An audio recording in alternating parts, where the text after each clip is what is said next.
And we're back. So, welcome our future selves and any who find this, mainly us. We are on episode, correction, episode 58.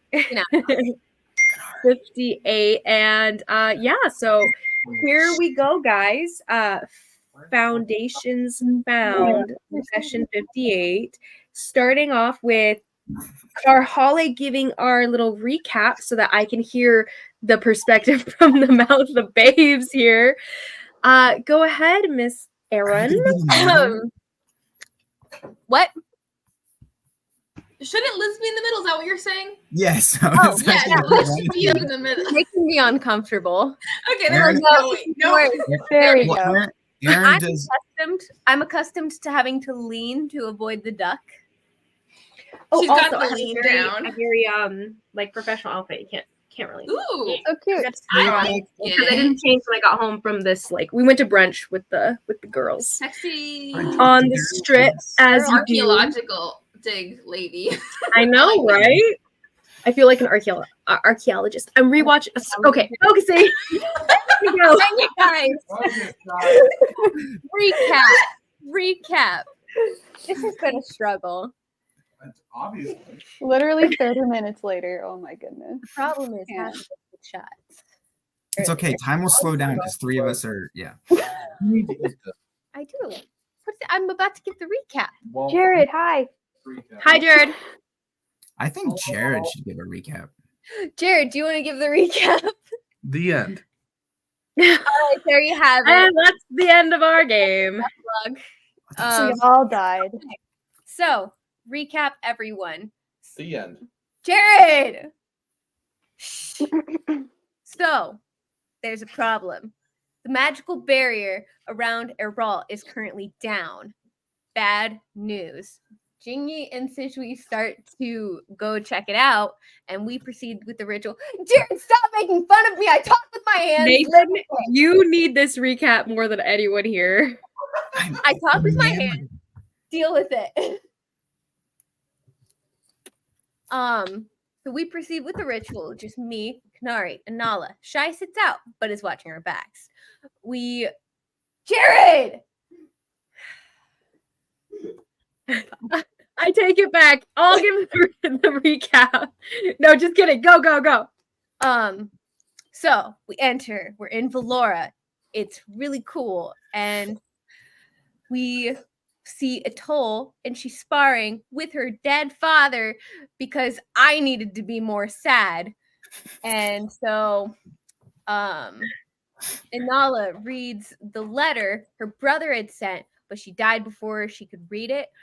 And Kanari gives her a little religion, like you can save the following of Taylor kind of pep talk.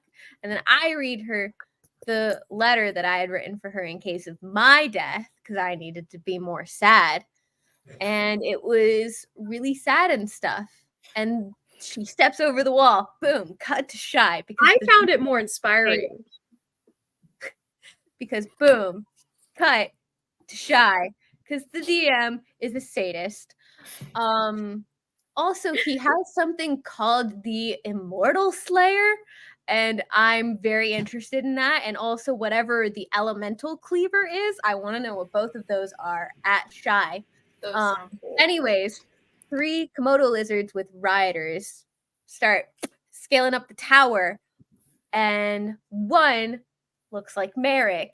Isn't Merrick, but we don't find that out till later.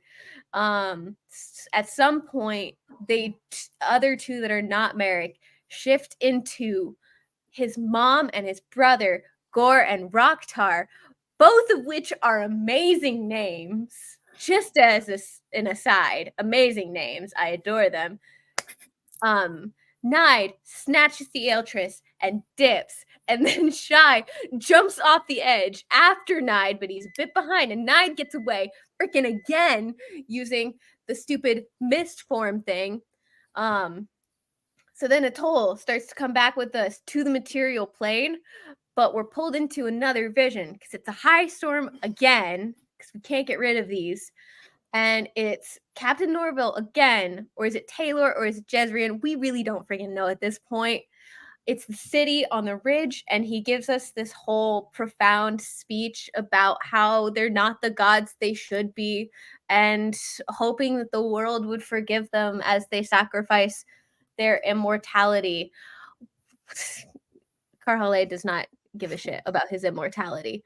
Anyways, Liz also said something. A small note was that he was talking about himself. Yeah. He was saying, we did wrong, but now I'm shedding my immortality. Was more the key there. Yeah. Worry not. So yeah, if it is Taylor, he's about as useful as I thought he'd be. And then Etoile wakes up. She's alive. Awesome. And Liz had a little note about something like it's like she's inhuman now, and I'm definitely going to look into that later. But anyways, when we wake up, Shy is gone, so is the Aeltress. And that's really not good. So we chill with Hongwan Jun and let Etoile sleep for a little bit.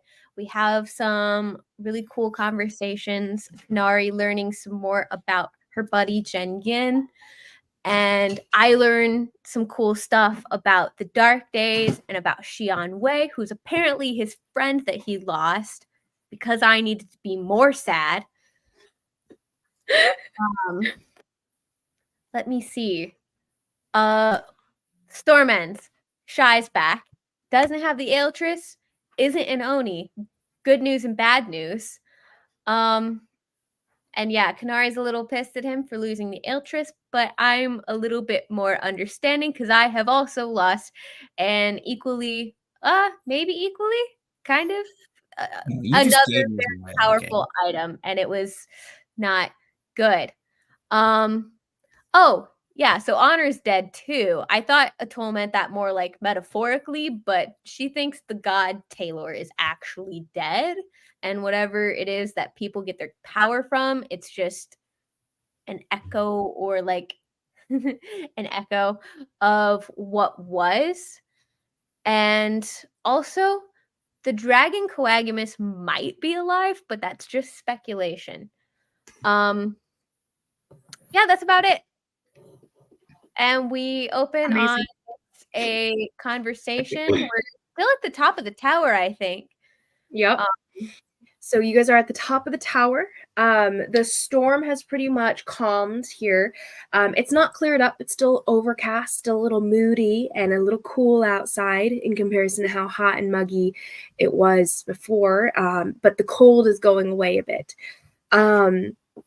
You guys have been told that the barriers on the city the magical barrier that protected the city has been dispersed. There is no longer a barrier protecting the city, which the clans in the Baoshan Mountains previously had discovered and told Hongwan Jun as such before he had come back. Let's see. Lan Shichen, the leader of the Baoshan clans, the clan leader there, also having previously met Kanari, but not having noticed her amid the small crowd of strangers at the moment, and with the whatever stress was on him at the time, whatever focus he had, he was very tunnel visioned and didn't notice. But Kanari, you did recognize his voice at the time, even though he left immediately. Whose voice? Lan Shichen, you met him within the lost memories that you had with Raoden, the ones you regained previously. Yes. You had gone with Raoden to visit the Baoshan clans in his seeking of answers about the Xianwei journal that he had. And so he brought that journal to the clans to speak about it. Or he didn't bring the full journal because he wants to keep it for himself. He wasn't sure if they would take it with him. But you remember him taking copies of some of the rituals within the book and stuff and speaking to them about it. And he was able to gain their trust at the time, and they had helped him kind of unlock the properties of the book and such. And I met the brother of Hongwan Jun. Is that who that is? You met Lan Shichen. You didn't know he had a brother or anything at the time. He was just the leader of the clans, and Raoden had befriended him basically and struck up a give and take relationship, helping them with what they needed help with, and giving a give and take relationship, like I said. And you didn't really have any reaction to me being there with Hong Won-jun? Well, he hadn't noticed. He was enough. since I'd forgotten that he had known you at that moment. I also I forgot. hadn't acknowledged it because he was just there and gone. But you noticed and remembered, and I remembered that yes, that's a factor. And so in explanation, the reason that happened was just because he was very focused on whatever was going on with that, like whatever was going on with them. Yeah, totally. Tunnel vision, it happens. You don't notice everything. But yeah, so where you got too many foreign names in your head and you can't keep them all straight. It happens. Yeah, I think mainly it was more so because we were trying to get to the ritual, so I was just streamlining everything. Yeah, at the time, so I wasn't thinking anything through. But we'll see what happens next time you encounter him. Who knows? Ooh. But you do remember encountering him, and also last session there was a couple moments of Kanari sitting and basically just giving her presence to Hong Guanjun and bonding with him to an extent without really speaking, just sitting next to each other as he played a song of healing that was part of that unlocked basically a memory for Kanari of her childhood back when Jinyin would hum songs to her when she was in pain. And the song itself having magical properties, but no ability for Jinyin to actually use those properties at the time since he was just a little baby, or at least young and untrained.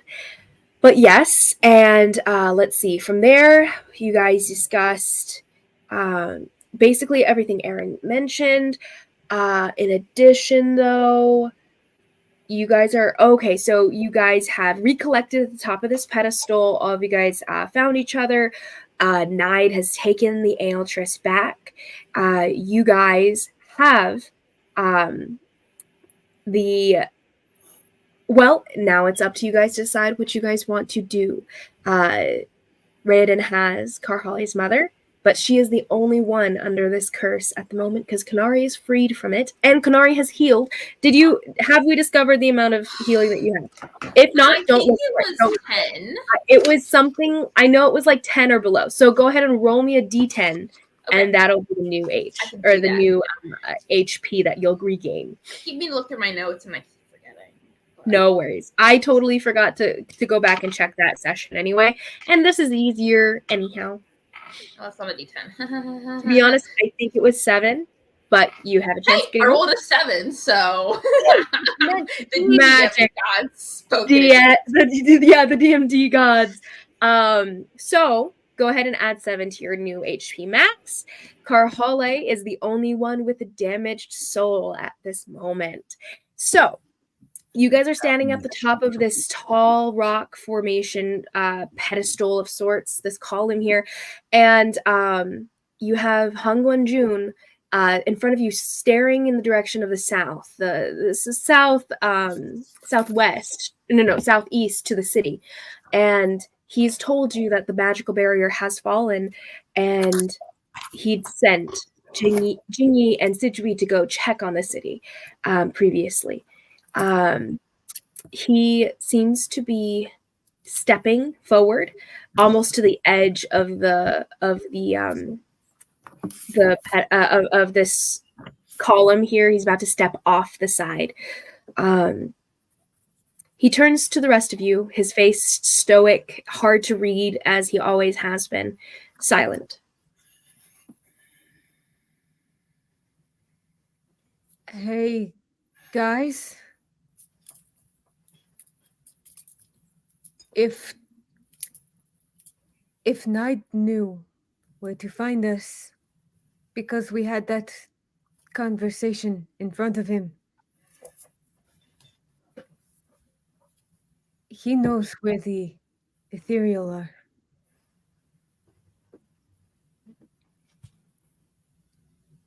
Okay, no, nobody's freaking out. Okay, just me. Cool. That's great. Meta, who are the ethereal? That's the people that were working with Lucia, right? At the CN household. And Etoile Are is they the ones that do the kids?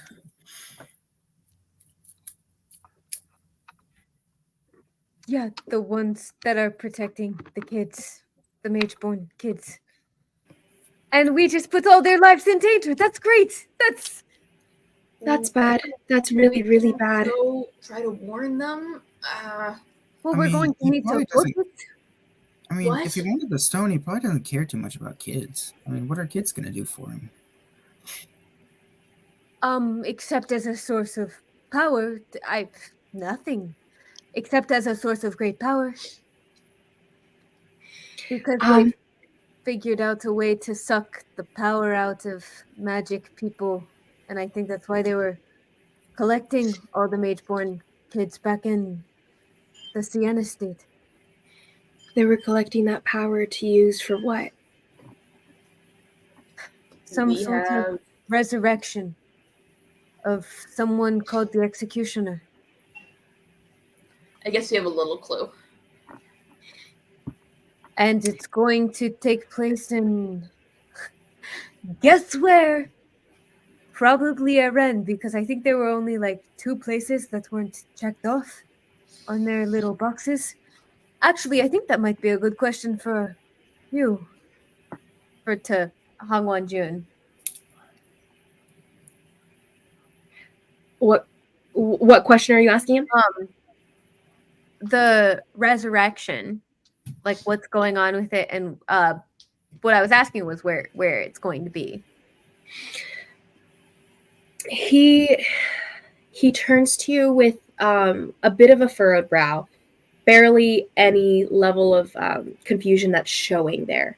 But he goes, as long as it is outside of any... Actually, he doesn't say that. He goes,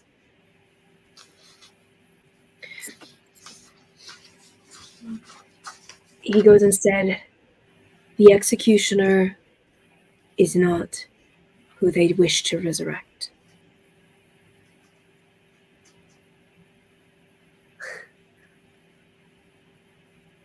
Let me make a lucky guess. They want to... I've got two working theories. They either want to resurrect Jian Wei or they want to resurrect Taylor. Those are the 2 I'm working on. And I'm guessing they'll use the executioner's body for this. Because they didn't really say whether the soul has to return to the body it belongs to. It just has to have a body to return to and be willing. Right? You see his face kind of like twist just a little bit in frustration, like just the barest hint, but it's not frustration outward. It's frustration inward, and it's like he's trying to say something, but it won't. He doesn't. It's not coming out. Whatever it is he's trying to say in response to what you're saying.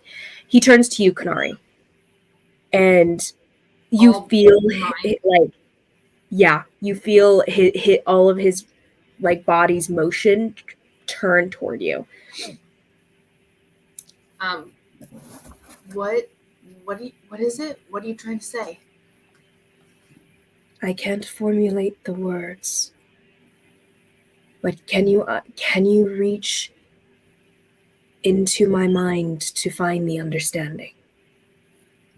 Yeah, I'll do take thoughts, I guess. If he's letting it happen, then it should make it easy. Yeah. As you reach into his mind, there is no barrier, no force pushing back. And it's almost like stepping into a warm, hot spring, just a pool of warmth. As you reach in, you're initially hit by the feelings of frustration that are gently written across his features here. And it's the frustration of just a difficulty in forming speech You're not sure why. You're not sure what exactly it's from, but there's just a difficulty there.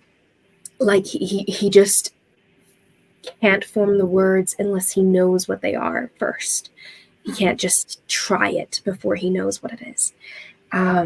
But you reach into this belief, his understanding of what the information you guys gave him was, the evidence there that you guys collected from the Cian household. The executioner is a figure separate. There's like, you can see a ritual formed. You remember this ritual discussed in the evidence that Inala relayed to you guys after she was able to translate it and figure some of it out. And this ritual is the resurrection spell, and that resurrection is shown to be geared toward a dark figure, an unknown figure in his mind, but it takes a definite shape. He does believe it to be Xian Wei rather than Taylor. Apart from that figure, you see another one off in the distance, more in association with a different ritual. It's unnamed, but it seems to have been mentioned as the evidence as a separate ritual that they had been working on trying to complete. The executioner is basically the guinea pig that the ritual was tested on first to complete. In the evidence, it states that it worked. He is unsure as to what that ritual is and what they've completed or succeeded in regards to this executioner. However, it is not the resurrection spell that is geared toward the executioner or that has to do with the executioner. Okay, You guys, remind me, who is the executioner again?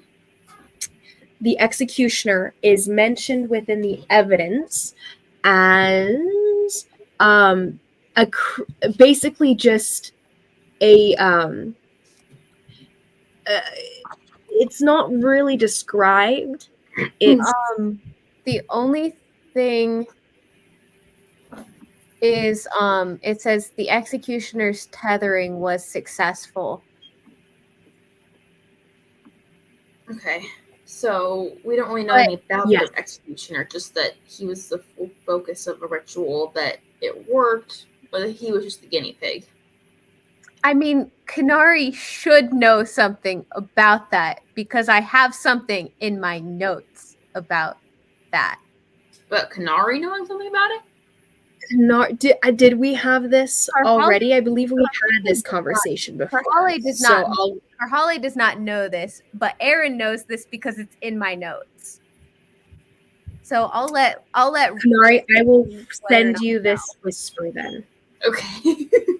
I'm just saying it has been discussed because it's in my notes. I would not otherwise have it in my I notes. believe we did. I believe I did That's say fine. this If to you it's in already, her Kanari, notes, so then I'm it's not going to probably- have you roll for it. Yeah.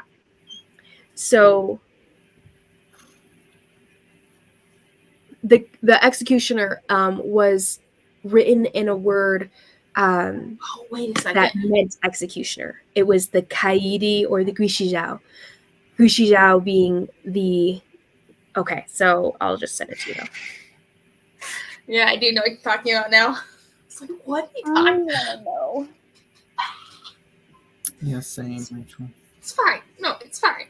It's fine. Doesn't matter. This So- is why I said nothing because I wanted to see that. Okay, this is fine. But yes, and that the phrase "the tethering was successful" is the ritual referred to within the evidence that Han Guanjun doesn't have a personal reference for.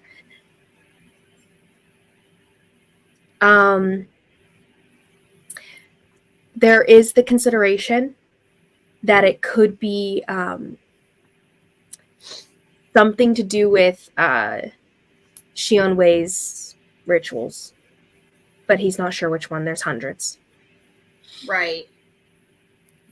But the key connection between all of Xionwei's journals was that he dealt in sealmancy. He dealt with Hestrian magic, which is soul magic. Soul magic.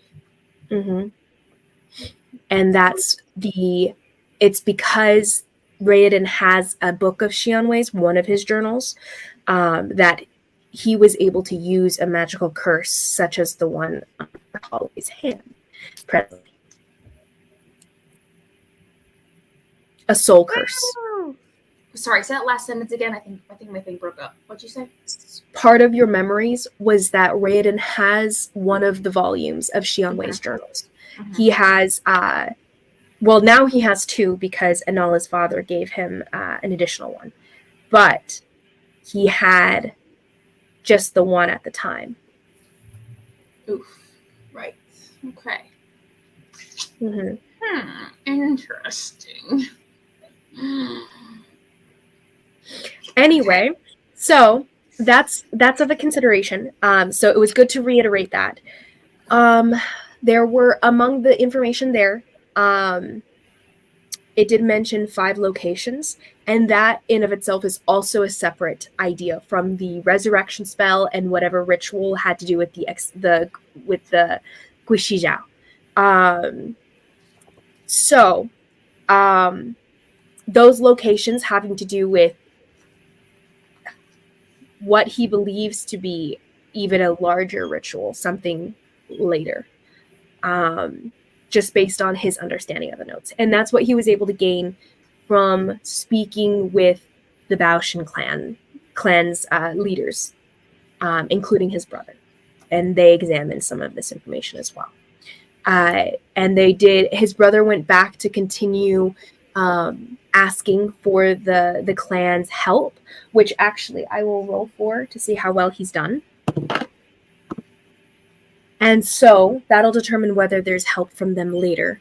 And Hangguan Jun's mind is very much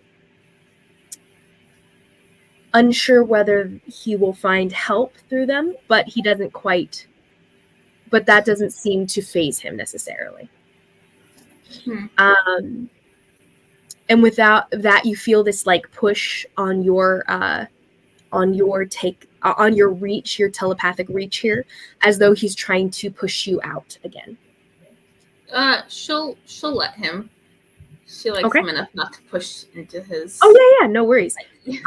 He allowed you into his mind in this very open manner, which is very uncommon for you. You haven't encountered an individual that was willing to take you into their mind so vulnerably like that. I mean, and as this whole thing, as this encounter has happened for you, Kanari, it's almost what you might have thought growing up with people that did what you do would experience all throughout their life. This open, free availability for minds to meld and separate as they desire. But as you pull out of his mind, since you did enter with a tacit invitation, do you try to pick up anything on the way out? Is there any information you try to pull out as you leave?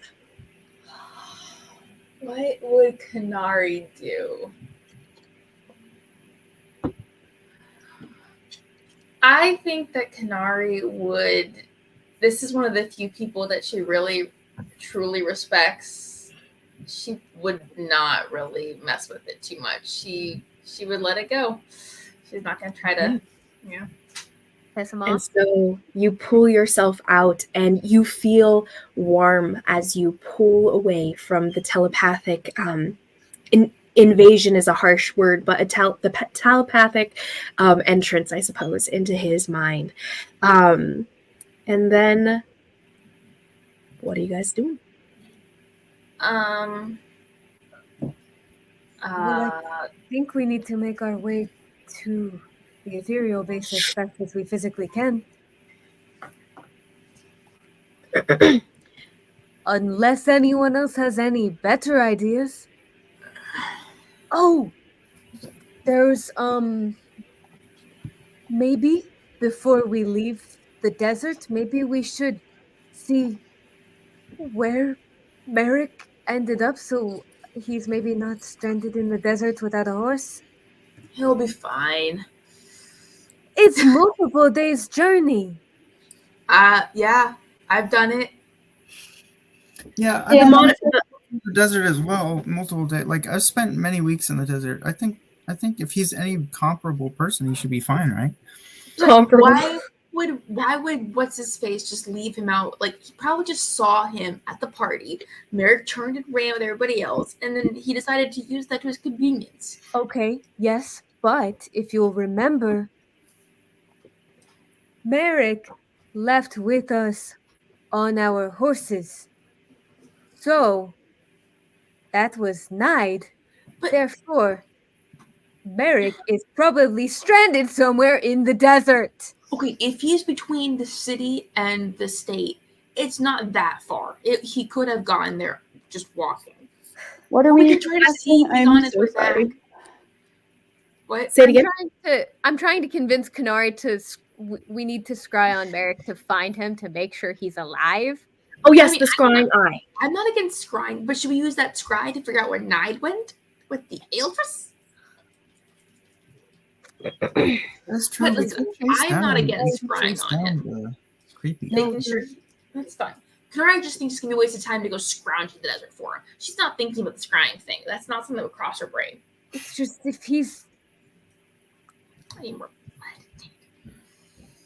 Remind me what that purple gemstone I have does again. The scry Um, spell once a day. Oh, okay.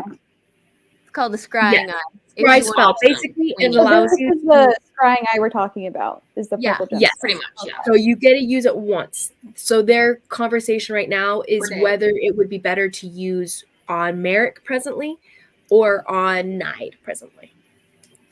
Would we be able to use that to check in on the what's it called? To see if the kids are okay? If anything has happened to them at all? Or it can only be one person. You can use it on the children as well if you'd like. But it's literally once a dawn. Once the dawn. okay. But I Once just the dawn.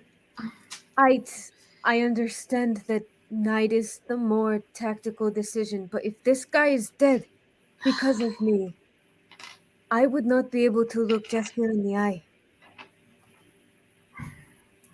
I think we should use it either on the check on those kids or to see where Need is. No offense, if He's- Merrick's dead, he's dead. Mhm. We can't do anything Need. about it. I wasn't Need, gonna what say did I anything. say? It's Nide. So many names. I know. I can't. It's okay. It's okay. Like Um, Kanari, like Izzy says, all the names. All All the the names. It's names. fine. We have like a multiple like matching test, and I'd be like, I don't Yeah. even know what this name is. I Nathan, pronounce I it hope differently. your characters are all named Bob and George and Susan. All the generic white people. names. Next campaign, all Bobs. You'll meet a Jared. Bob. You'll meet a All Josh. Bobs. That would be very interesting. Anyway, That would be honestly. Which Bob are you talking about? Bob in accounting? Or Bob with the Jew, Bob Jew, or Bob with the ladies' hands.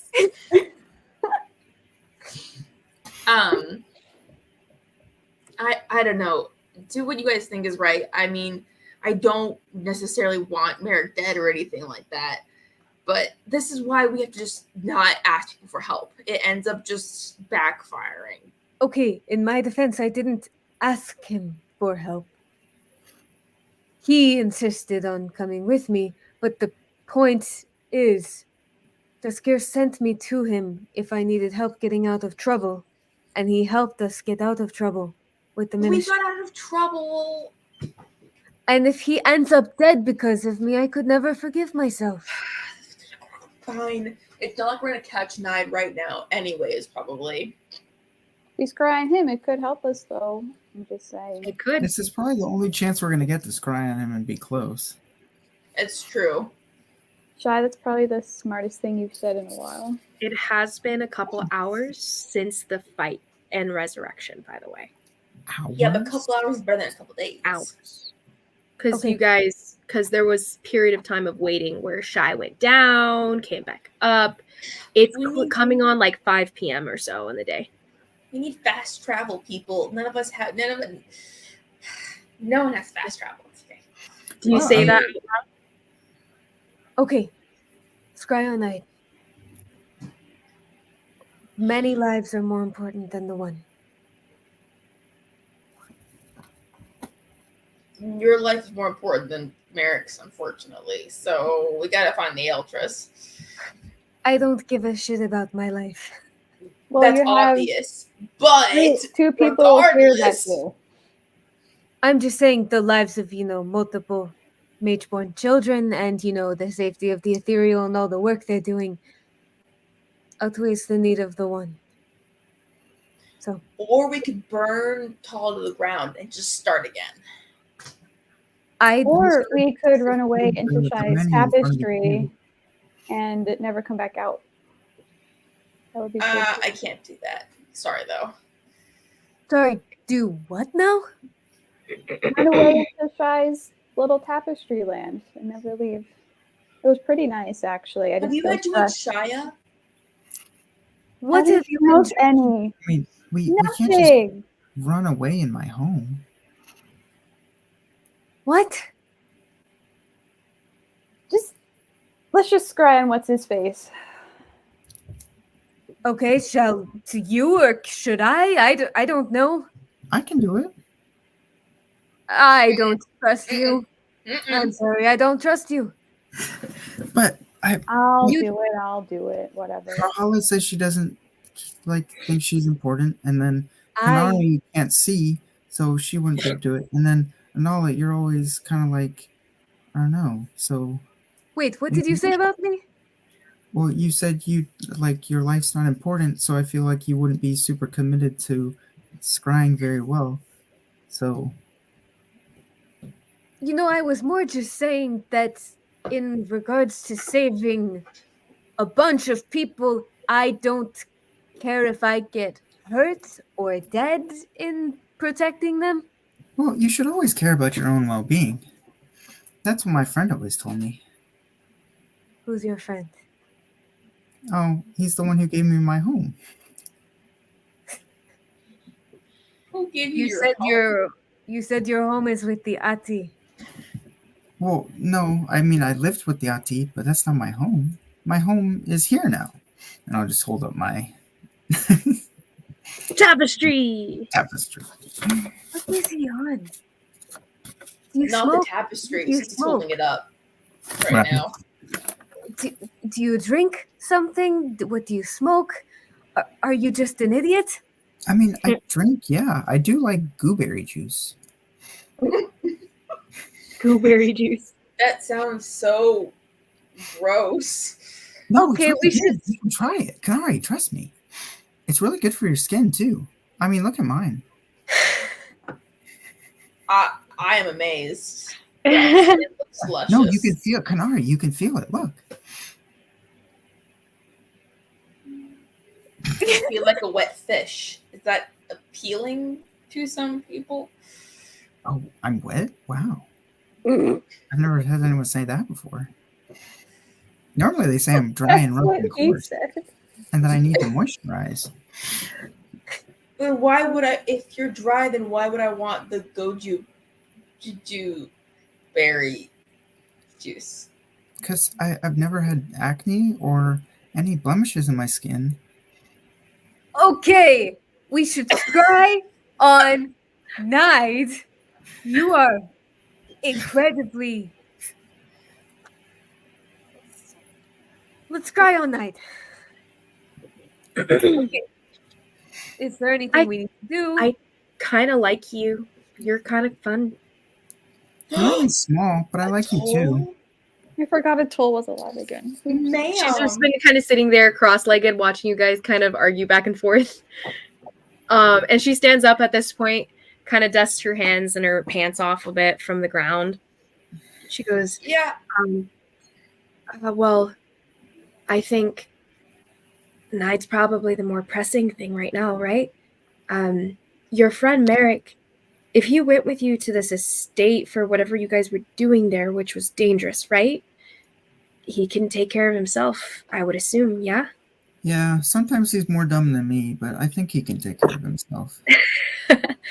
Well, I mean, I'm a kid and I've lived here my whole life, so I'd be fine, in the desert getting back to the city. He might be annoyed, but technically you've only ever lived on this mountain because you've only lived for like 2 hours. well, I lived before this. Yeah. But she does look down, and it is apparent to those who can see. She's almost like glowing. Like pregnancy, but not. There's a certain it's something different. There's something more all of a sudden. I don't know. I worry you humans are so fragile and you break so easily. I've made it this far. Well, you're not all human. Elves Oops. are a bit more sturdy. No offense to Kanari- Etoile. I'm basically all human. Kanari, aren't you human? I think so, basically. Yeah, I don't think so. I didn't think you were. I mean, I she don't know. It's hard to know these things, okay? It's not like I could just go up and ask my dad. Or mom. We did. Oh, we yeah, did you're find- right. Karhale, just because she's bald doesn't mean she's not human. I was more speaking to the soul that's attached to her, but sure, yeah, it's the Her bald thing. soul Yeah. can still see, even though she's blind. Does he know about Tai? Why would he? You guys can't see her, as far as I know, right? No. Wait, who's Tai? He did not. My bad. We should scry on night. It's my karate skills. They're called Muay Thai, and you're going to get Muay beat up if you don't stop asking questions about what you don't belong in. Oh, I thought it was maybe like It's thing okay. that's You can tell him about me, Kanari. I don't mind. I feel I feel like he already knows I'm there, though. It's a weird feeling. I can't see that he sees me, but I can feel it. The karate skills make sense. I thought you were just referring to the thing that's attached to you. But that's okay. We I'm can try sorry, on that. what? What are you talking about? I mean, the thing. Can you not see it? The thing. No, you can't see it. She can't see anything. She's very. I'll go next to you and like in a petting, caressing What motion. are you like, doing? I'm gonna start scrying. I'm going to. I thought someone start crying, and I was like, "That's a mood." As you guys are as Kanari's doing this martial arts master backing away every time Shai's putting his hand out to try to get in the area of where Tai is connected to her, and Nala sits down with this purplish stone and starts to say some of the words, the runic words that are written on, inscribed onto the stone itself. And as you do, Nala, your eyes go entirely covered in dark purplish black. And it's like there's no more irises at all, as she just blinks, and it's like demonic possession vibes of just black purple across her eyes. And Anala, you close your eyes to the world around you, but you open them looking towards Nide? Yeah. Okay. So that's going to be a charisma saving throw for Nide. Nide. My dice are all in. What did I say before? Need? What did I say? Need. Need. Wait, what is this? The blue, right? Blue Nide, the Oni guy. Nide. Blue Nide, the Oni guy. Like Bill Nye, the science guy. Okay. So let me find my little thing for Nide. Where are you? I just had it. Oh, there it is. Okay. It's okay. I'm okay. Okay. I What was the DC written down for the scrying eye? 12. Okay. As your Yeah. eyes open into this, into the sky, basically, you're far above where you guys are, and then your eyes like shoot through the skies in the northwest. Sorry, to the southeast. That's it. Directions. Anyway, southeast. Completely different, but it's fine. Clouds. Yeah, direct opposite.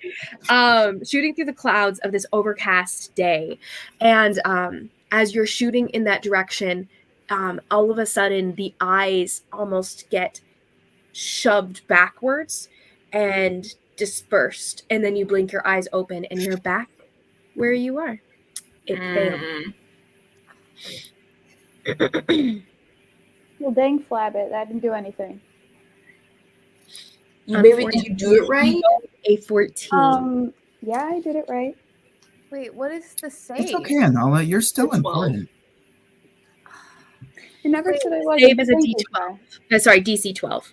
No, I know, but I would still pick you over a large majority of people. It's very sweet of you to say thank you. Yeah. I don't know if I can say the same about you yet, but when I do, I'll let you know. Right, I'm glad we're friends and we can be honest with each other. Me too, buddy.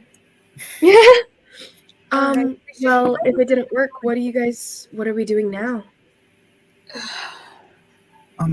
So does the jellyfish on your head not bother you? What? Are you talking to me still? I mean, yeah.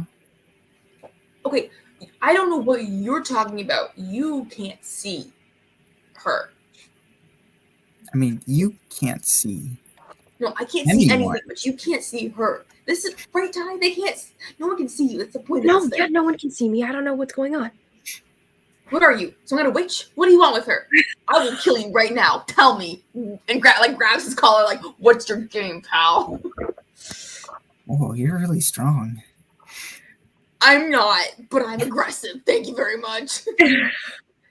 I mean, Actually, I was just, I am like strong. around your You have the gauntlets. You like lift him up a little bit She's on his surprised. She's nose. like, oh yeah, I am strong. Thank you for. I'll like, as you're lifting up, I'll like slowly raise my arm around yours and like still like go around the aura and like try to pet it. You gonna answer me or? I mean, it seems friendly. It seems friendly. What do you want with her, and how do you see it? I mean, I don't want anything with her. I don't know. Is she an amoeba or like? Ask him if I'm pretty. Do you think she's pretty? Do you think she's pretty? I mean, yeah. But like, everyone's. Ty, don't be so easy. He's good. You don't know anything about him yet. But he seems really nice. So do a lot of bad people. Okay. So the jelly Thai fish, you can talk to her. I don't like being Yes. called a fish, though. Don't call her a fish, or I'll smack you. Jelly sandwich. What's with the jelly? What? Or- What? My food. That's a great question. My point is, just Guys, I'm answer me. hungry. How can you? How can you see her? Just tell me that. I don't know. I mean, if you could see, you would see her too. Take thoughts.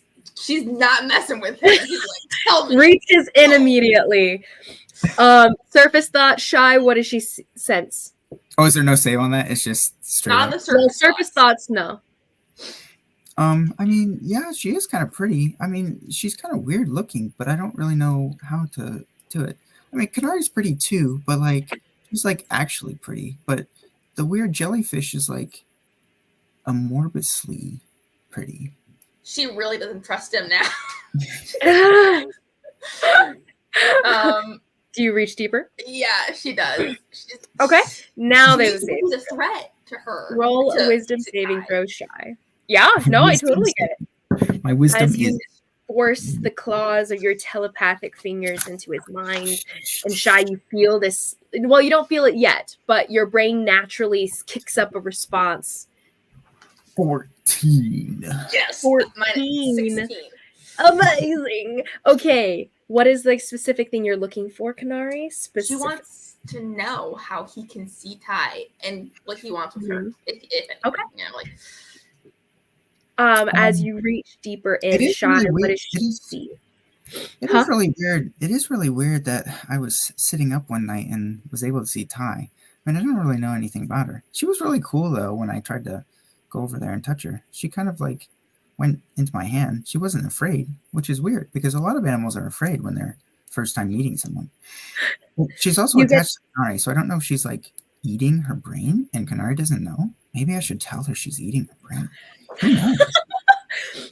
As this like auditory overlining audio kind of thing happens, you also get this visual of Kanari, your body, which is very odd seeing from this third person perspective because you almost never see yourself, but then also a glowing individual, a smaller, almost ghost-like upon your back. Not that you have the context for ghost-like, but it looks like a little aura. Oh, she is pretty, she thinks herself. But anyway, she's like, Ty, wait, what? He came in round and he said he came around when we were sleeping? That's creepy, first of all. That is really creepy. I don't know how much I like him anymore, but the only other person that I know that could see me was, Raoden.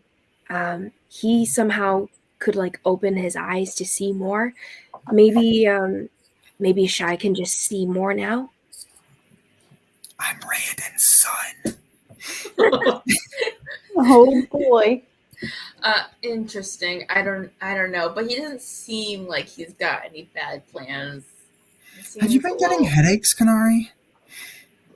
You know, actually, in the past 3 days, yeah.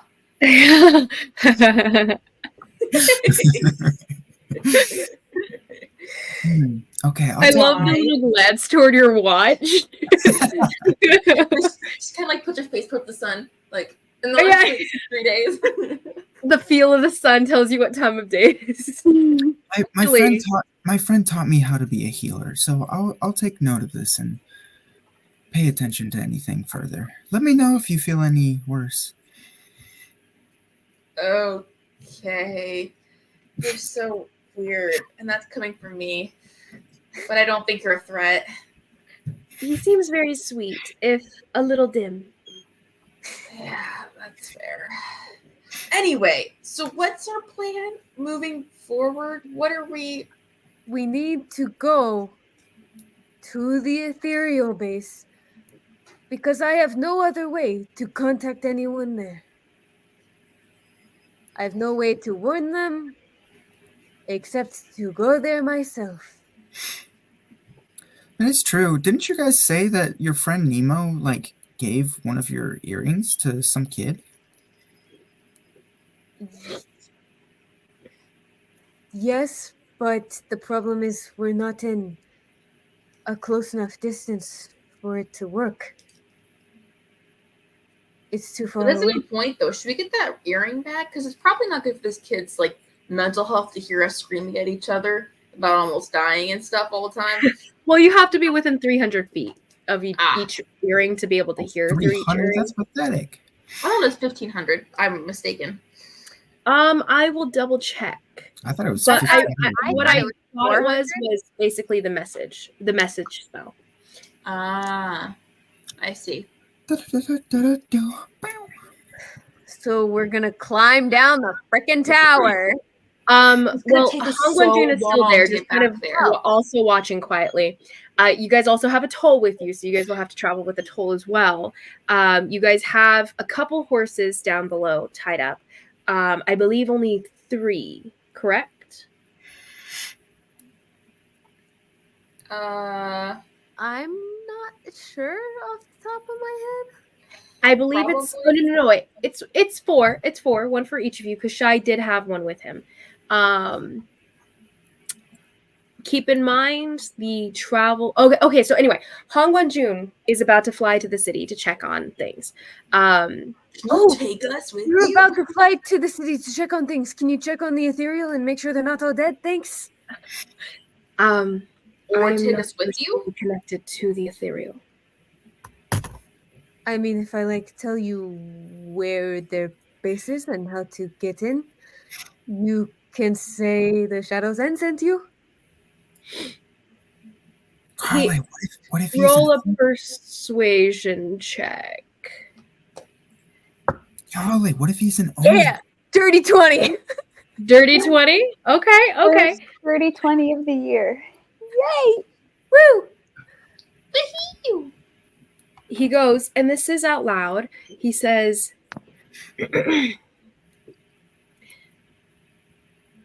there's something wrong in the city.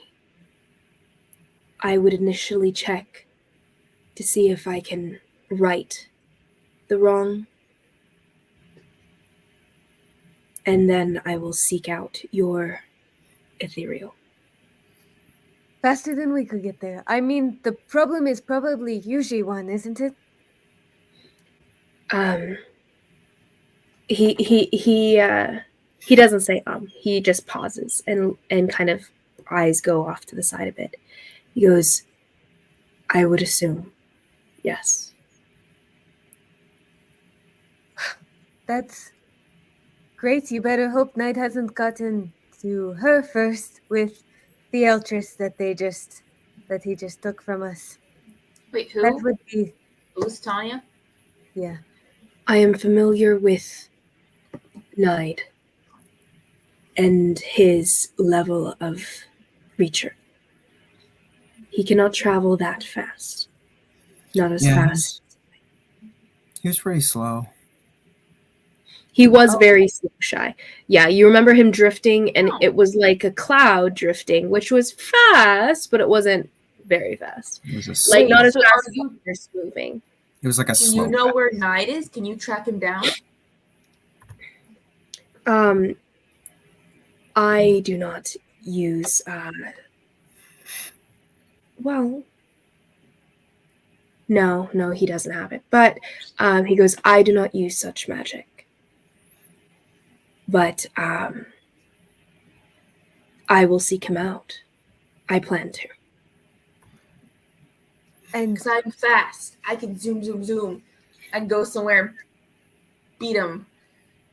He goes, he seems to kind of like his eyes trace all of you guys, and there's some sort of clicking in his mind of something, but his face is still like closed off. He reaches into his robe, pulls out a few talismans. Recognizable. yeah, let's go.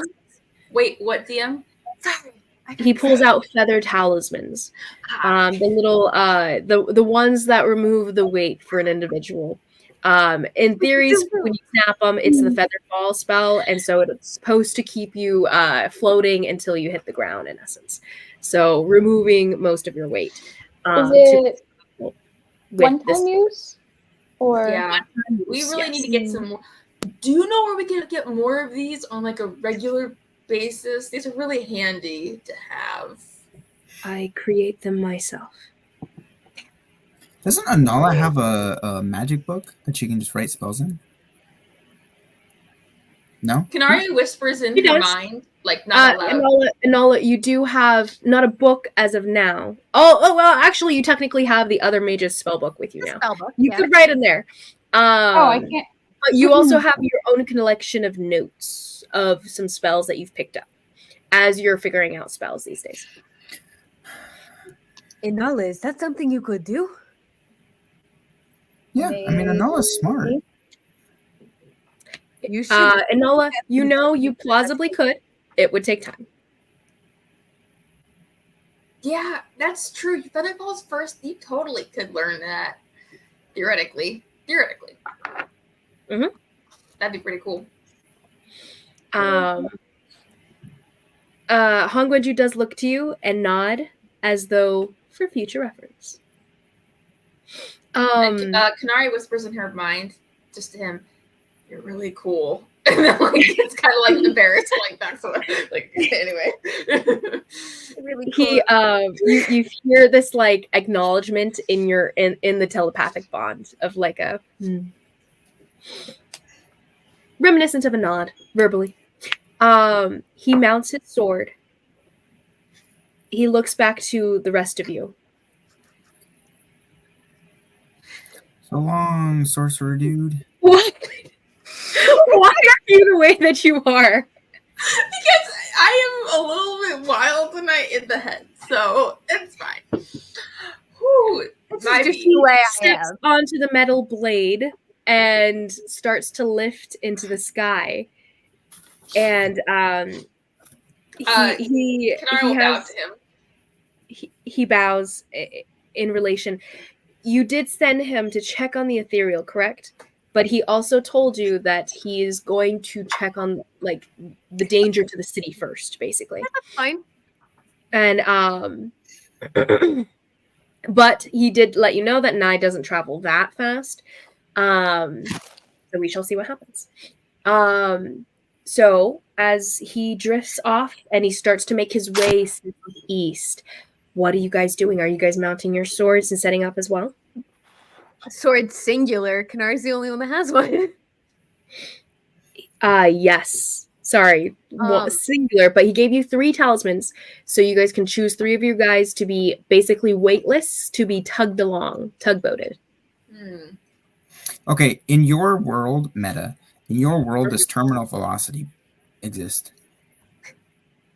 I mean, I guess technically she can go 60 miles an hour. No, I'm saying no. Terminal velocity Whoa, is where. what am I saying? No, just 60 feet every second kind of thing. She travels basically the speed of a horse in the air.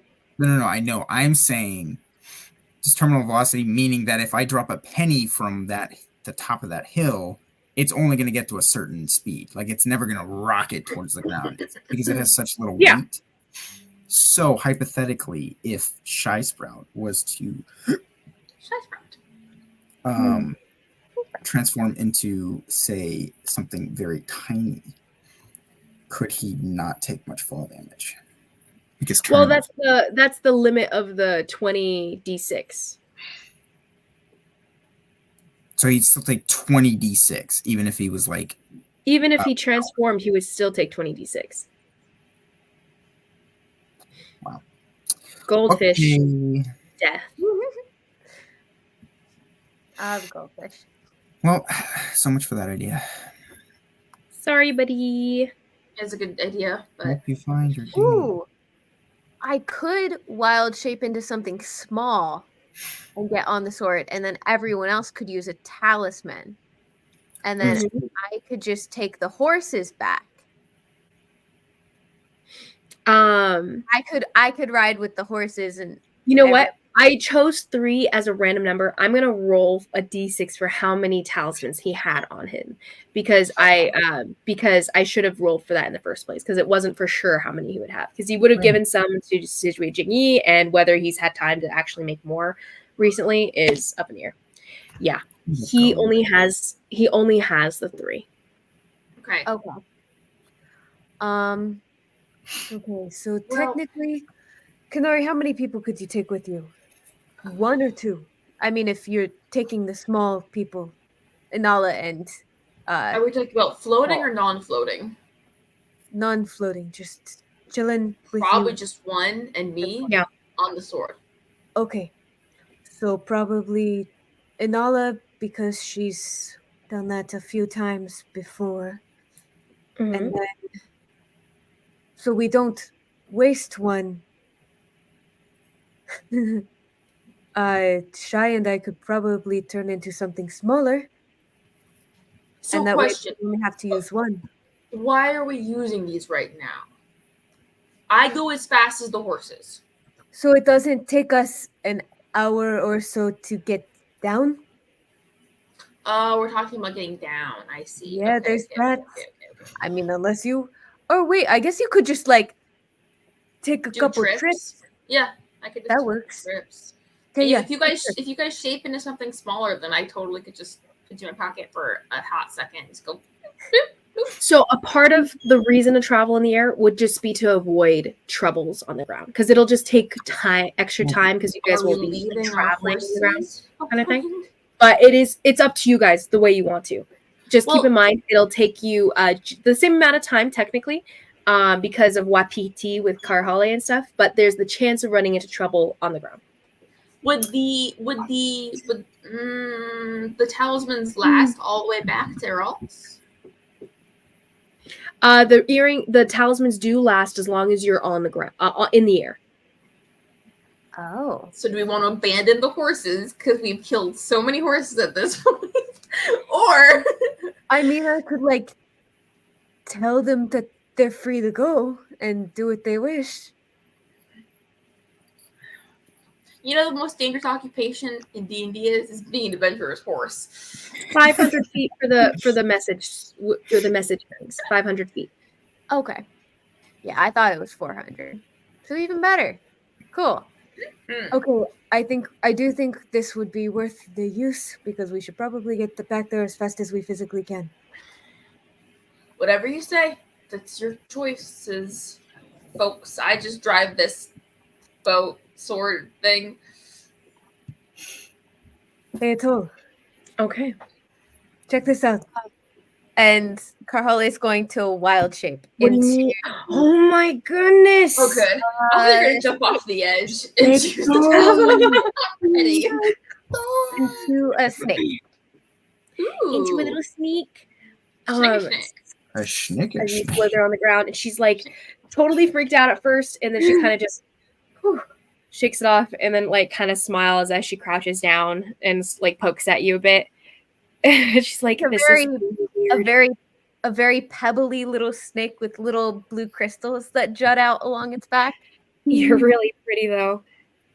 She like pets you a bit and Little picks you up. snake mood blushes. This is weird. You I could just nod my little me, snake I head. guess. And she goes, does anyone have like I don't know where we're going, but does anyone have a weapon or something I can have? Oh, I gave her a short bow. The short bow? Oh yeah. And she has that, and she goes, does anyone have like, I don't know, I have a sword. too? I like blades. I have a sword. Do you want it? Oh, sure. Which one do you want? And I'll hold her up both. So you guys see two different blades. One is Well, actually, this okay. golden- I actually have 3 or 4 swords, I think. So I'll show her all options. I have a standard great sword. Okay. She's definitely too small for that. I have a standard great sword, a standard long sword, and then I have my 2. I have Immortal Slayer and the Elemental Cleaver. The elemental cleaver. Alrighty. Oh, and you have the. Oh, never mind. Not sorry, not Coagumus. whatever the. Sorry, yes, that's the Elemental Cleaver is something different. Sorry, yes. Okay. Coagumus. I was like, what are you talking about? Anyway, the Honored Great Sword of Coagumus, and then the Immortal Slayer, and then 2 regular swords, yeah? a great sword and a long sword. Yeah. Mm-hmm. Okay, and she goes, I don't know, which one do you want me to have? I don't want to just steal your stuff. I mean, how about this? And I'll just put it behind my back and say, "Here, pick one hand." Okay, D4 then? Yeah. Do you want me to roll it, or yeah? I'll decide what the numbers are, and then you can. Here. Okay. Wait. Okay, go. 4. The Oh, right hand. She just got the long sword. She picks the long sword. Didn't you say 2 hands? Aren't you holding 2 I'm swords holding- in both hands? Yeah, but I'm holding. How does one that with work? my pinky and one with Either my which thumb. way, it doesn't matter. So she pulls it. She's like, okay, that's good enough for me. And she like she ties it with a piece of rope that she scrounges from one of you guys, cuts off from your strip of rope, and like fashions a little belt, ties it around her waist. The sword is very loosely attached, and she's like, I'm good. Okay. A real soldier now. Great. And And you guys are off. So Oh, I guess I really didn't need to be a snake if we're using the talisman. Or I guess well, if you I did. am Someone had to be, basically.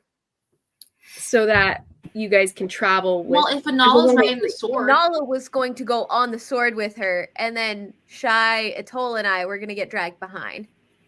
Oh, yeah. I didn't There we really go. turn into anything. I didn't realize that either. What do you mean Wow. dragged Anyway, by the I'm a rope? snake, anyways, for the next hour. and eventually you'd poof out, and then you guys would have to like stop and rest or something. After a couple hours of you poofing into a snake and stuff, you'd have to rest and everything. But this assuages that. You guys actually travel as fast as you can on the sword, and you guys are in the air avoiding ground trouble, which you did avoid trouble, I will say. So, but as you guys travel and everything, and you guys are making your way toward the city, a few hours pass. It takes about a half day to get there. A half day's travel on the sword as you guys are going. You guys are going to be arriving in the middle of the night. Question, DM. Yes. Could we keep an eye out for a cloud of mist traveling about? Roll me a perception check. Keep an eye out for what? Mist. A cloud of mist traveling in the same direction as us? AK9. Is that just her perception, or is that anyone who perceives Can we all roll? with their eyes? Why with the eyes? Why are you being eliminating? Because you're in the air. You can't You are very far away from the ground. You're in Why the are you air, being you can't- over?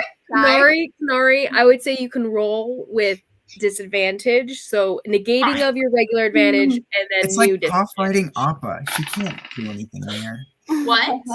It's like Toph riding Appa. She can't do anything. It's going to be hard. Keep that in mind. You guys are traveling fast, and it's overcast, which means that like the entire sky is basically blend in, or like blending, purposes. Fog would not stick out from the overcast sky is what I'm saying. But go ahead and roll perception checks. Kanari with disadvantage. What was yours? 19. 19. Disadvantage? Parhale, what was I have yours? +8 to it, so Disadvantage? I rolled an 11 and a 16. Yeah. All right. Yeah. I got a 7. Lovely. Anala? 6. 6. Shy? It's a 21. 10. It's a 10. Mine 21. was upside down. So, Karhale and Anala, you guys are keeping your eyes out. Anala, you're holding on to Kanari, and Karhale, you're a little snake floating with Etoile, who's like very unnerved by this whole experience. Side note, of being made to float and then tugged along with Kanari on this sword here. She adjusts well enough. She's freaked out in the for the first like half hour, and after that she's good. And so she's just kind of floating along, like in awe at just the landscape as you guys are traveling this way. Floating with Karhale, holding on to you. There's a moment where she almost drops you and everything, but you slither around an arm to hold on and everything. And she's like, "Oh, that could have been bad," but it wasn't. And then Shy, you same thing, tugboated along here. And then eventually Karhale poofing back into regular form and tugboating along with the rest of you. But keeping an eye out, Karhale and Nolly, you guys notice the same like little shaped cloud in the distance, and you're like, "That's it, that's him, guys, go, that's it, we got it, that's him right there." And then Kanari, you're like, and then Shy, you're kind of like, "It doesn't really look like his shape though. I remember it's like it's not quite as blue as he was." And Kanari, you're just like, "That's just a cloud.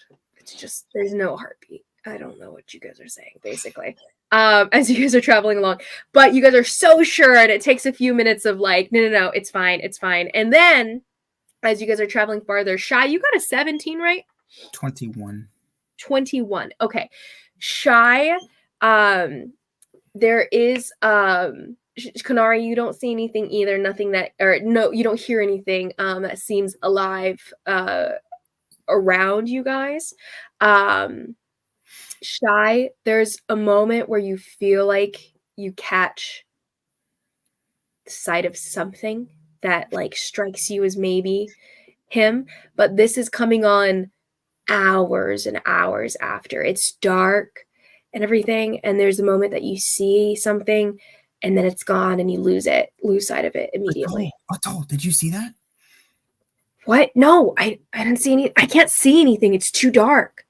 Yeah, It is very much darkness now. The only reason you're able to have seen anything, Shy, is because of your coat right now. This is coming on the last maybe 30 minutes before you guys are about to hit the city. Yeah, the jellyfish, she moved. She moved to the right side this time. Wait, what? Jellyfish? You didn't see that? You're talking about Ty again? Who's Ty? What's a jellyfish? I don't know. Weren't you in the Navy? She goes, I didn't really interact with fish. I didn't go into the water very much. Well, you're a military service woman? You must not have been very good at your job. And she goes, I can swim very well, thank you very much. And I've seen lots of different creatures, but we don't have jellyfish, whatever those are, on this side of the continent. Well, that's because this side of the continent is super lame. I mean, to an extent, that's true. In response to the ocean, the Northern Ocean is really calm and doesn't have that much, chaos, so to speak. I'm gonna, as we're going through the hours, I'm gonna just be leaving trails of food behind us. You were like dripping. I'll just pick a handful and just like drop it as it goes and washes behind us. Okay, got it.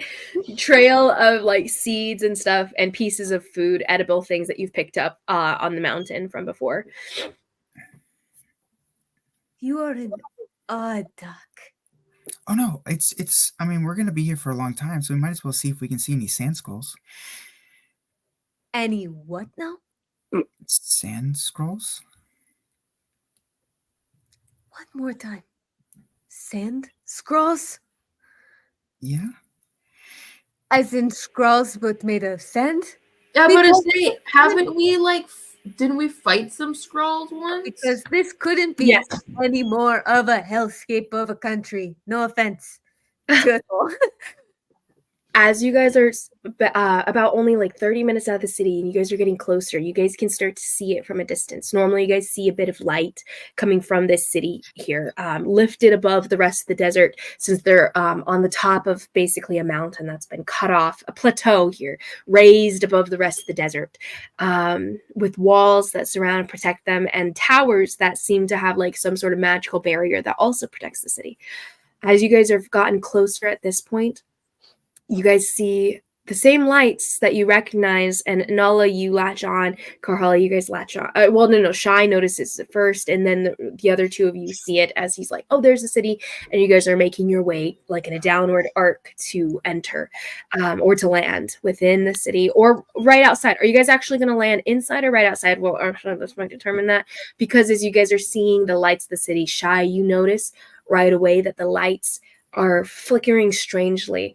It's not just the lights of the city or the lights of the temple that you can see from a distance here, because the temple rises above the rest of the city, very, very much brighter than the rest.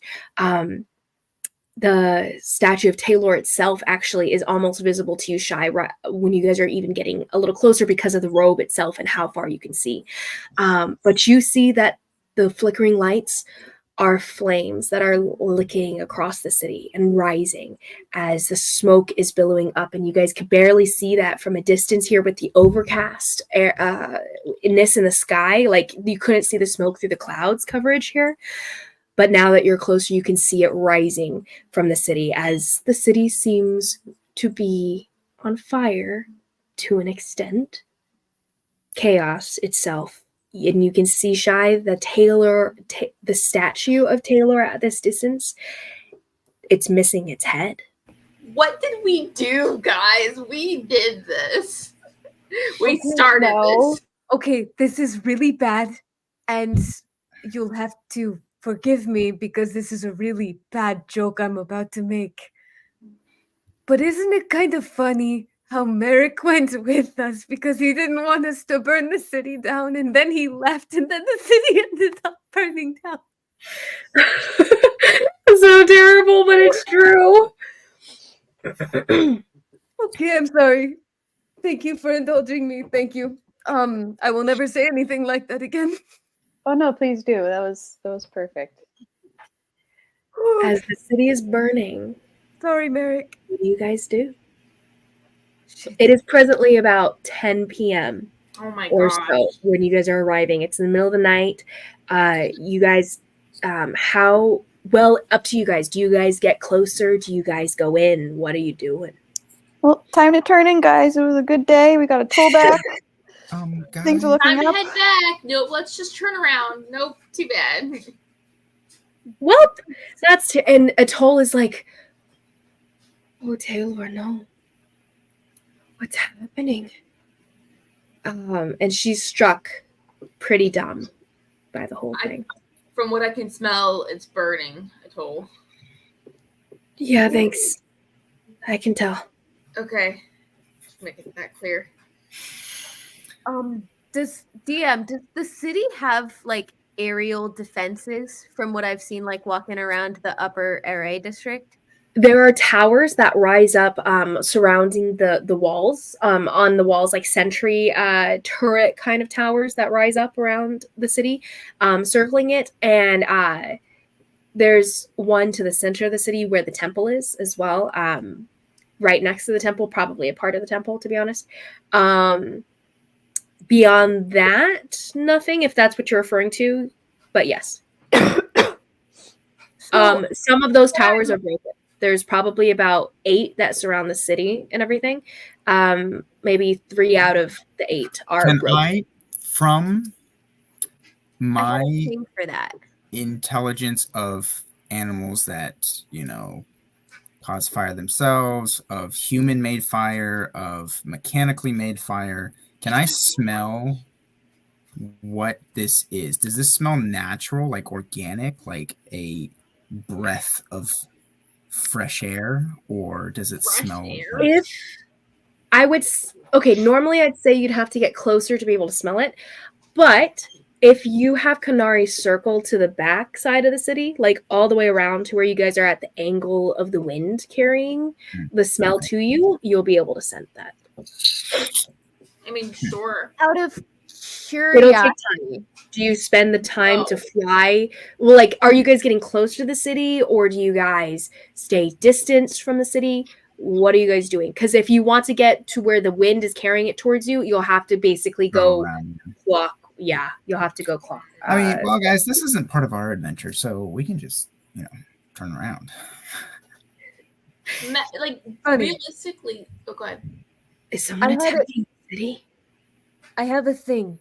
So, is one of the towers that's broken, would one of those happen to be near-ish to where we would want to enter to get to the black market? 1, Why 2, the 3. black market? The entrance to the ethereal base? Oh, I thought we were going to show the kids, which are in a different part. Correction, there's 10 of them, towers that surround the city as like watchtowers in essence. And we'll say, I'll roll the D10 actually for this. 5 of them are down. So half of the city's aerial defense is down. Crossed. Okay. So we have... I could cast Pass Without a Trace on us, and we could fly into the city from above and, bypass having to do the walking thing. Mistress You Goddess have... Falls. So you guys can roll me a perception check, whoever can see, to tell which of the turrets are down. What'd you say, Shy? Are there any animals fleeing? Animals fleeing. Are there any animals within earshot passing by us away from the flame? You are far from the ground. Do you guys go to the ground to see it? You can see birds that have probably taken flight away from the city, but not like like nearby you, are you saying? Actually, roll me a perception check. That'll determine if you see any.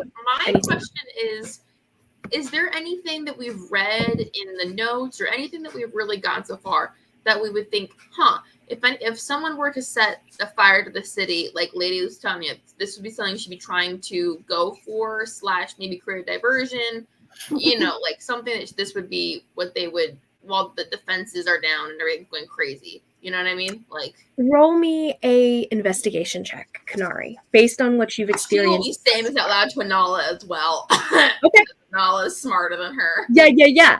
Anything? Go ahead and roll an intelligence check as well, Anala, if you'd like. As she says this out loud to you, as you guys are kind of floating above the city here, far away, you guys are still about 30 minutes out. Like, this is what you see from a distance here. Karhali, roll me a perception check about the towers, by the way. And then Shy, what was your perception check about the animals? Natural 20. Oh, okay. Wow. Yeah, you see multiple birds that are flying in your direction. It's a whole flock of birds that have flown from. You can see that they've been like coming from that direction of the city. And when you guys initially came to visual into the city, you saw the flock lifting off of the walls of the city, moving in your direction. They are nearby, and you there's a certain point where they get close enough that they start to swerve around you guys, just flapping away from you guys, being random people flying in the sky. Mm-hmm. I'm gonna call out to them before they come out and be like, hey, question. One of them like flaps to a stop nearby you, looking at you in confusion as you caw at them. A bunch of these seem to be magpies, and they turn to you and they're like, what? You? What? What started the fire? Run! And they're all like, two of them stop for you. This one is actually talking to you. The other one's like right behind it, flapping, keeping up. The other one's run! And the other one, and the first one that's talking to you, it goes, don't go there. Dangerous. Okay, fly away, go. And the other one, and they seem to be just saying to each other, dangerous, dark, as they go. Well, guys, I think we should go in. Karhali, what was your perception check? 17. 17.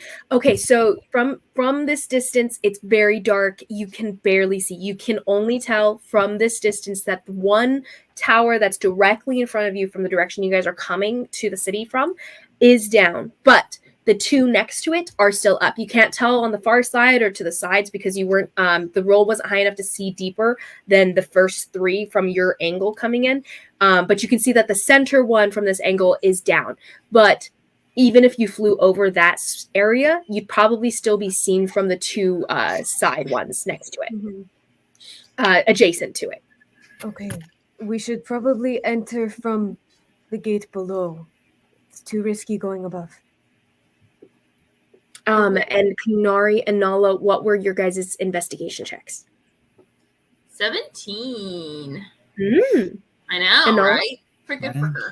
I'm a 17. You said investigation, not intelligence. Investigation. Well, investigation is intelligence. Intelligence based, yeah. But not a straight skill check. Not a straight stat check. More of a skill check here. Okay, then 15. Okay. 15 is so you try to think about what Kanari's saying, and like beyond basic diversion tactics, you're not really sure if it applies to anything specific. For you, Kanari, yes. I need to take a call real quick. Okay, no worries. I actually need to go to the bathroom, so we can take up a break. In just a 5-minute break. We'll take a 5-minute break. Come back with the information that you've gained, Kanari. Cool. Bye.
Hello. Hello. Oh, by the way, with hanging out with Sophia and Ellie and everything, they said you were really cool, and they would like to see you visit again sometime. Oh, they're so cute. They I really love are. I love them too. We went to the top of the stratosphere again, actually. Sophia took I us again saw. to meet her beau. It's her Very beau now. Yeah, officially her boyfriend. And he's cool. He takes her out to dinner all the time. Aw, so sweet. He's a I cool dude. caught- He even like got us free dinner there at the Stratosphere, and it wow. was like $25 dishes, and we were like, "Oh, we'll just share two." But then he was like, "Don't give them a check," and they didn't give us a check, so it worked out. So sweet. Mhm. I knew there was a vibe. when I know, right? My gosh, I was Right. so like careful about like bringing it up too because I was like, I hope it's not like an awkward thing to bring up or something. I was Mhm. initially the vibe I got was he was interested in her, but Mhm. she didn't seem that interested back almost at the time. So I was like, is it like a like he's asked you out and you're not sure about it thing? Hello, welcome Mhm. back. Is everything okay? Elena texts me or she calls me. I immediately hang up and I say, in a D&D session. And she says, call me, emergency. So I call her, and guess what they're wanting to know? They're asking me about drainage for pots for plants. What? Kelsey and Elena, they're at the plant store and they would like to know a good starter plant for Kelsey. Wow. Wow. So, you have the thingy on. Amazing. And hey, that's so cute. I got it for Rachel her got it for me. Christmas. It says I would like Amazing. to rage. I would like to rage. I would like to rage. Ah, so fun. Travis Willingham. It's a very Carhale drink, though. It's cider and rum. Oh, Amazing. Me loves. Also, I me love loves- how I've really committed to the rum being her favorite thing. Yeah. No, I love it so much. I'm fine. It's totally fine. We're good. We're great. Like, you guys don't understand. There is a city on fire. It's a city on fire. Yeah. And we'll see what happens. I've had this written in my calendar for a long time. I'm just saying, Ah. there is a grand total of one person Carhale cares about in that city. So good luck trying to convince her to go anywhere else. Wait, is everything okay, Aaron? Who called you? It was Elena, or she called me. I hung up, or I'll say it again. Elena called me. I hung up on her. Texted her middle of a D&D session. She said, "Call me, emergency." So I call her, thinking someone's like in the hospital or dying. They have plant questions. I put my little red dice in my dunce cap because it was terrible. That's an Elena thing to do, though. I'm not gonna lie. No, honestly, it does not surprise me. Yeah, that's totally an Elena thing. And I like Elena now, but it is an Elena thing to do. guys, I Old feel days, old days, so man. bad. So she bought the tickets and booked the hotel for when we saw Taylor Swift, right? And I kept asking her, like, how much do I owe you? Blah, blah, blah. And at one point, she was just like, let me figure it out and then I'll get back to you.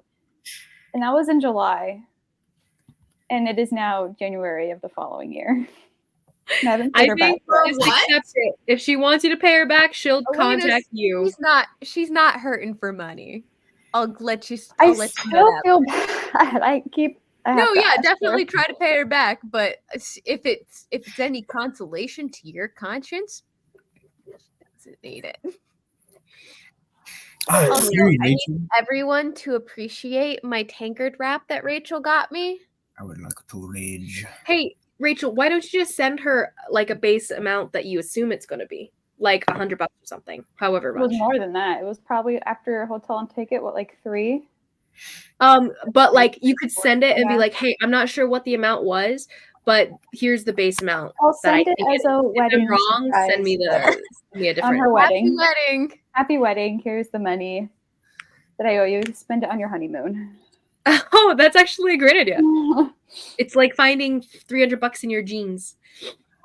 If only. What kind of jeans are you wearing? You find $300 in them. I know. Not my jeans, obviously. Speaking of money being in random places, I, for some reason, still have Corinne's dad's credit card in my wallet. So the reason I I left for like 2 minutes earlier when we first started is because she called me because she wanted the card number for dinner they were ordering. So I also still have $200 of hers in my wallet. I should probably give that back. Wow. Don't just leave. Never text either of them again. Just use this card. Just buy a house. No, buy a house. They're struggling. They're going through it right now. So Just Buy a buy small Corinne house. stuff and be like, hey, I got this for you. I was thinking about you and use her money to buy it for. no, so for her birthday, we did those like permanent bracelet things, and oh my goodness, they were so much more than I thought they would be. But it's okay. They're expensive. How it. much? How More much were expensive for no reason. How much were they? Huh. Yes, between the two of us. they? Like 150? 200? 300? When my friend got to get one, they were $200 each. They were like $180 each. what kind of bracelet? For the two of you? $250 a piece. What kind of bracelet? Permanent. It's real gold, so it's not like it was fake. Like But the they're piece like- of metal. One that's supposed tiny. to fall off eventually, right? No, they don't fall And they off. seal it onto you. They Yeah. seal it onto you. Yeah. Like it only comes be off when fair- it eventually wears away and falls off. She did not know it was going to be that much, and she felt really bad. So she's like, "You don't have to get me anything for Christmas," and I didn't. That's insane. Because I in know. Colorado, there are places you can get done for like 75 to 100. We didn't think it through Yeah. though, because the town we got it done in is not a cheap. Like people who At live there Ren are. Fair, they were have doing money. it for $200, I believe. The guy that I know that he and his girlfriend got it, they were 200, around 200, yeah. And Yeah. it's by the inch, so if you have a bigger wrist, it's probably going to be more. Dang, rip Jared. True. Oh no, it balanced out because I got skinny wrists. There you go. Balance out. Make up for that space. Okay, let's get back into this, my dudes. The city's Okay. on fire, guys. City's on fire. A little Can we bit of just leave crazy. the fire and just go home. Let's just open the tapestry, guys. You still have to wait till dawn anyway, Shy. I opened it yesterday. You opened it today. Mm-mm. This afternoon. That was this morning. Yes, that was still today. It was last That was session. still It was today. You guys did it in the morning. What is the timeline then? Because You we've guys did it early in the at morning. around 1 And a.m. then we've been right flying after, for like 7 or 8 hours, haven't we? No. no, Oh, I thought you said it was like, oh, okay. Well, said it you was guys late have been night. flying for about 5 hours, 6 hours, but you guys left around 6. It's only 11, like 10 to 11 now. At night.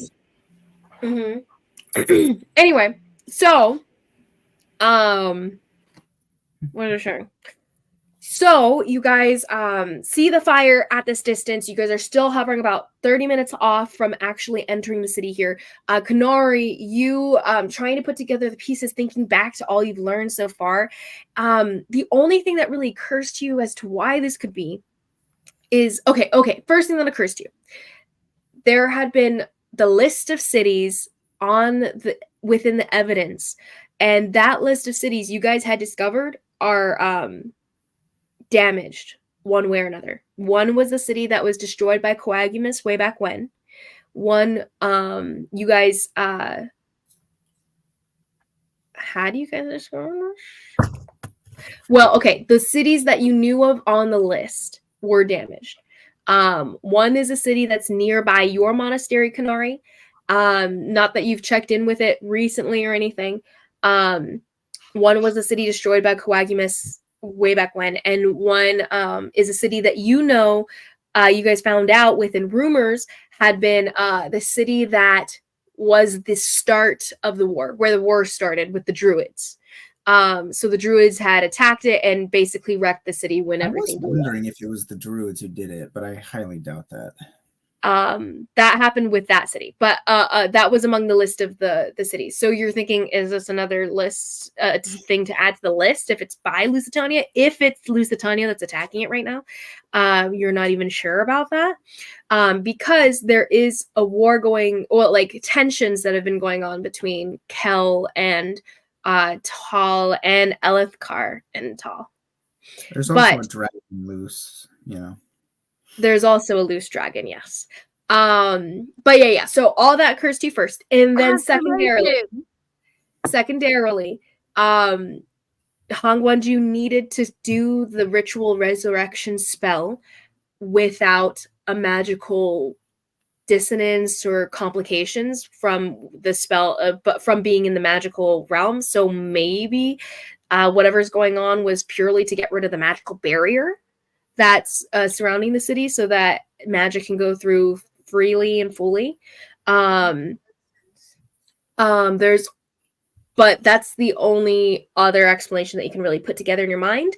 And then the basic easy explanation is distraction. Discord just breeds the ability to do whatever the heck you want within the chaos. Chaos is a ladder, and if you make some chaos, you might be able to do whatever you need to do within the city as they're focused on something else, especially the ministry. Plot twist. Thea started the fire. My little chaos baby. Do you guys get closer, though? That's basically all you can think of from this distance, Kanari, from what you guys have learned thus far. What do you guys do? Should we maybe go and check on the ethereal? Yes. Probably. Okay, let's go. And I'll let you know where the black market is. Okay. So you guys start to make your way to the city itself. Getting closer. How do you guys enter? The gate. So you guys land to go to the gate? Yeah, we probably don't want to fly into it. I feel like that'll just draw unwanted attention. I mean, we could take a loop around the city and see if there are any more towers that are down and see if there's a good spot for us to go in through. Okay. Do you guys take a loop around the city then? If you do, it is far. Like, it's going miles around the city. Okay. It would take you probably an hour to do a loop. Okay. Flying. Would that be faster than going to the black market from the closest gate that we know to the black market? That we can go to the gate that's closest. Once you land, you guys are walking, and you don't have horses, and so you'll be traversing the city on foot, which is slow. That's going to be half the speed the horses could get you there. So it'll definitely be faster to circle the city on the sword. Okay, and try to find a way in. Okay, let's do that then. Okay. Right. Keep in mind, once you guys land, that's it on the flying for everyone. Yeah. Okay, so you guys do a loop around the city. It'll take you guys that hour. So now it's coming on a midnight. Midnight here. Okay, so as you guys make that loop, go ahead and give me a new perception check, Carholly. This time it's not as hard. It can be an all if you someone with higher perception than +1. Kanari cannot with higher perception. And Shy. Shy would be good, or Anala. Oh, Shy, duh.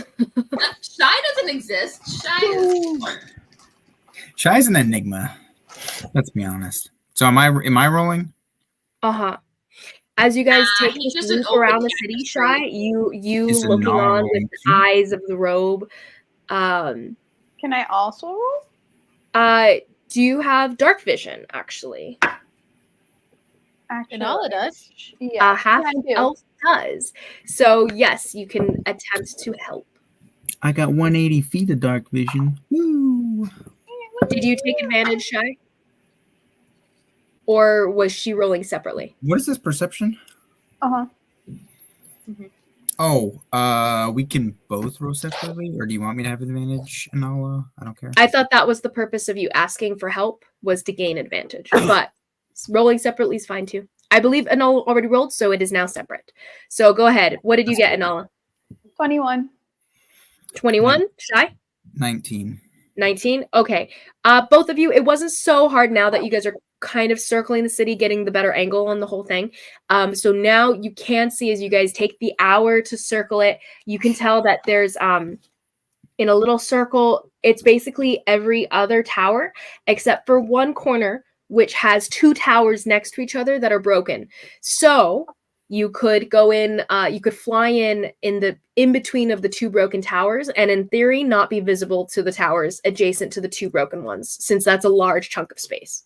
So, guys, we could go in between the two towers and, in theory, not be something in context with the something. And Nala explains it more succinctly. Yes. Immediately. Okay, are you sure? As Carholly is preparing to like cast a spell. Are you sure? You can cast spells? Etoile's like, And I'll cast Pass Without a Trace. as you start That won't. to chant, and there's almost like shadows that rise up off of the ground being cast in the darkness there, rising up to surround you in just this haze of shadow as you guys fly toward the city.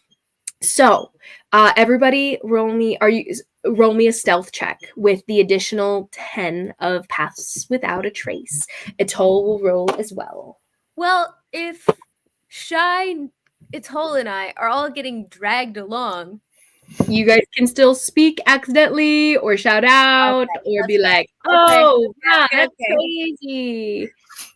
Or jingle, jangle, jingle, jangle, etc. 29. 29? Natural Everyone add one. plus 10. Everyone add plus 10. And what is Plus this for? I'm so tens. sorry. Stealth. Pass Without a Trace. So your stealth plus 10. Natural one. Nathan. Okay. Are you serious? Yep. It's a group challenge anyway, so that's a 2 failures basically out of everyone. 40. 40? Yep. Are you kidding? You're That's kidding. crazy. Nice. Tell me your math. I rolled a 19, and I have a plus 11, and then you gave me a 10. Amazing. The math. The rogue is roguing. Nola is basically 31. invisible to you. You can't even see And her. She's gone. basically, Kanari, basically snapped his 31. fingers, and I'm just 31. And I was just Amazing. hiding behind Shy Sprout's well, okay, so I have a 14 but it was a nat fail or a critical Yeah. fail, what is that called? Well, Carl? Inala rolled a 40 and Kanari rolled a 31. Yes. That's what I'm saying. You guys are hiding. I'm causing What did you distractions, get? Turn and you sideways guys are, and you hiding can't see behind her it. anymore because it's like just I rolled a 28. 28, which I nice. thought was good. I thought that was great until these guys spoke. I was It's so whole. I mean, 28. relatively, it is very good. good to me. Oh wait, sorry, 29. It's whole got a 27 and Mine's a 29. My bad. 29. Nice. Okay, so keep in mind, even Shy Sprout. for Hale, you have used one of your shape changes. Make sure that's marked off. We have not taken a short rest. Shy, you have also used both shape changes because you went up and down the mountain, and there was no rest mentioned, so you still used both of those. Kanari, you've I've used also used two takeoffs. whatever they're called, critical dice as well. Oh. Hit dice? No. Kanari, you were down 4 key points because of your take thoughts. Superiority Once on dice. June, Oh. once with but you used it twice before that too. Didn't I've you also use used my Wait, not Kanari, twice, but you didn't get you use them it back once for- within the magical You get within them the back at magical long rest or space? short rest? Short rest. Well, we short rested in Hangwon Jun's portal thing. But that happened before. Okay, I think if she had used it during the portal thing, then I think you guys did short rest in there. But after that is what I'm talking about for the shape changes and the key points that Kanari used just now. So keep that in mind for all of you guys. And my The rest of what we're talking to Or sorry, Hong not on second June, not like after Action the whole thing. So wait, so when did we short rest? When you were in the cave while you when- were waiting on the high storm to pass. Oh, so before the Wait. Oh yeah, we before- were waiting on the high storm to pass. Would we? So that was after they stole the Oh, angel. you've only used one of your shape changes, Shy, because you went back up the back up with a shape. So I gain everything back from my fight then, right? Because that was after the fight? Yes, that was after the fight. When I went to click on my spells, I accidentally clicked on Thea, so that bodes well. That's great. Okay, so keep that in mind as you guys are entering the city here. So you guys start to get closer. You take the 30 minutes to drift in, coming in right at that angle, right between the two broken towers, so that anyone beyond that probably wouldn't visibly be able to see you, have visibility on you guys. You guys are coming in the dark. It wasn't that hard of a check necessarily for the stealth aspect of being unseen by the city. As you guys are coming above it, how close are you getting to, like, you're coming down, where do you guys, okay, so sorry. The angle you guys are coming in to have those two broken towers is from the basically the opposite side of where you guys were coming initially. You guys are coming on the opposite side. So, sorry, can I smell now? what? Yes, Yes, you can. You're no longer Nemo. I can smell you. I'm on the back side, right? With the wind? Oh, yeah, you're on the backside where the wind's coming from. That's true. Roll me a perception check based on sense. Oh, it's not very good.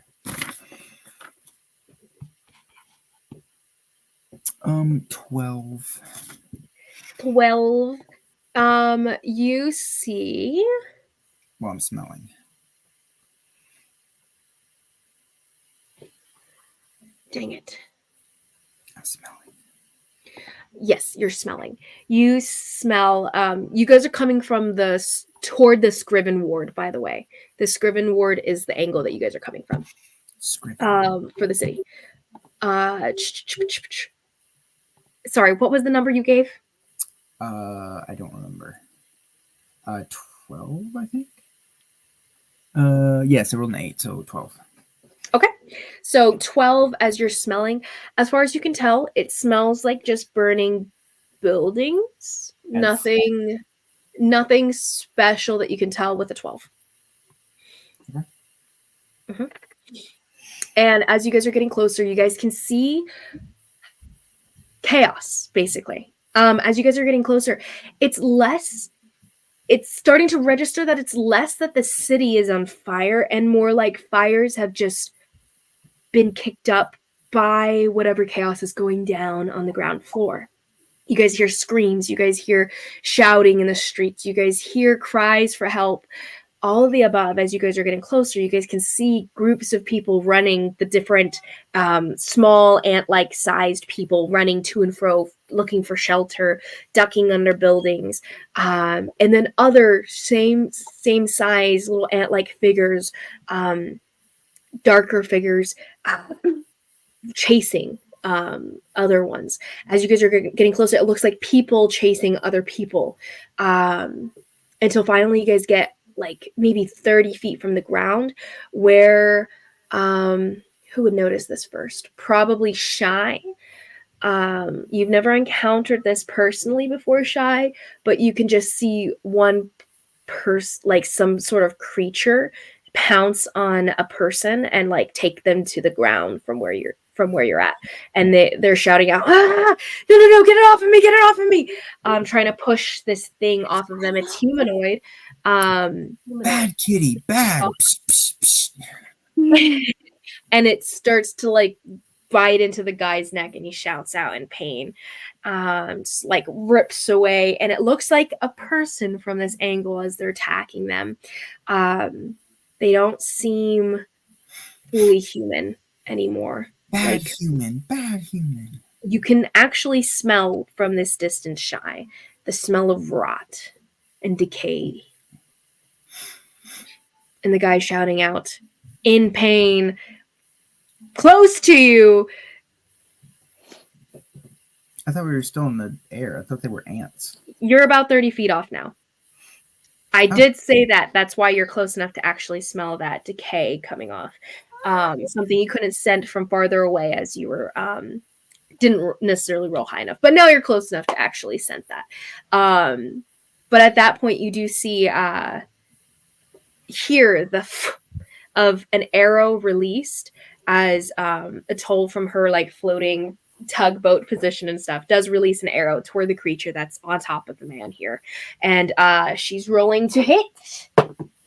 And you see the of the arrow land in the back of this creature's shoulder, and it's like cries out in pain, this groan of pain that's just inhuman, and it's as it turns back to you guys, and you guys can see this just like broken jaw twisted down, this decayed flesh across this human's past, no longer human's face.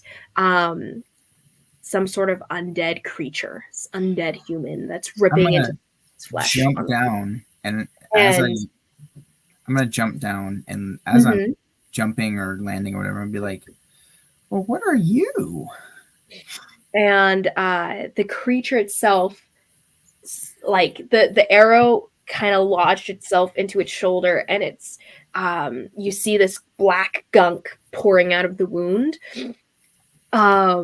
You land next to it, you say? Sure, yeah. Is it like the black goo that we encountered in that one vision with the scrawl when we were the little kids? You'd have to get closer to see. Do you go down? Once you land, let go of the tugboat and you start to fall, it takes you a bit of time to get to the ground. It's like this gentle fall. In which case, another arrow is let fly by Etoile within that time that it takes you to get. Are we near where we're going, the black market? This arrow, the creature moves toward you guys, coming kind of closer to the ground here, and Shy coming to the ground. It moves out of the way of the arrow that slides past it, tings into the pebbles of the ground. What'd you ask me, Carly? Are we near where we were going, the black market? You guys, the Scriven Ward, it's not a part of the Scriven Ward. You guys are a different, you guys are a ward away, basically. You do have to make through... I was just questioning why we were landing if we weren't. You guys haven't landed yet. No. Shy has gone down to the ground just now, because you guys are close to the ground. Because Shy is presently drifting down, and Etoile is also drifting down. She is going down to try to aid this individual. No one said anything. You guys are acting on your own right now. And Etoile is so she's making her way down. Shy, you're making your way down. Shy, things to do, guys. You guys are still floating in the air. Kanari, Karhale, and all you guys are still up high in the air. Shy, you land, and the creature comes up to meet you and charges you as you say, "Hey there, what are you?" Are there any others, or is it just the one? As of now, roll me a perception check. It's dying near me. 19. 19. You can see this creature, and you can see 3 other creatures that are presently spread out around this little town area. It's kind of just a street with a couple buildings on it here, and you guys are coming down. This guy was being killed in the street, attacked in the street. He's presently on the ground, crying out in pain, like holding, trying to put pressure on his own wound on his neck here. You can see 3 other creatures nearby. One's at the T intersection. One is right ahead of the man on the ground here, coming closer to the man, and he's actually like trying to crawl away from it as it's approaching him. And there's another one at the kind of farther away. So there's 2 nearby and 1 farther away. So where are we trying to get again, guys? How far away is that from here? The next ward over is where we're trying to get. Oh, so it's Yeah, so we really shouldn't have jumped off here, but no, that's what I'm saying. Well, it was too late. They already made their choices and acted, Karhale. I thought when we were coming, since you came to the ground, I thought you were meaning like no, they weren't on. You guys weren't on the ground. I was saying you're close enough to the ground to see this happening. Yeah, and we came from the sky, so Yes. So Oh, you guys were mhm. close enough to see it happening as you guys see, were making yeah. your way across the ward. Because to be able to kind of figure out where you guys were where you guys were, it was to kind of like get closer to the ward and see where to go. I will grab the guy. The creature does leap on you, by the way. It charged you. I was about to say, as he's coming towards me, I'll grab him by the shoulder. The creature itself. Okay, so you grab it. Are you grappling it or just like grabbing him? I'm kind of just like holding him at bay. Roll me an athletics contested grapple check here. Yeah, so grapple. Okay, so it's athletics. You said. I'm pretty strong. Pretty strong.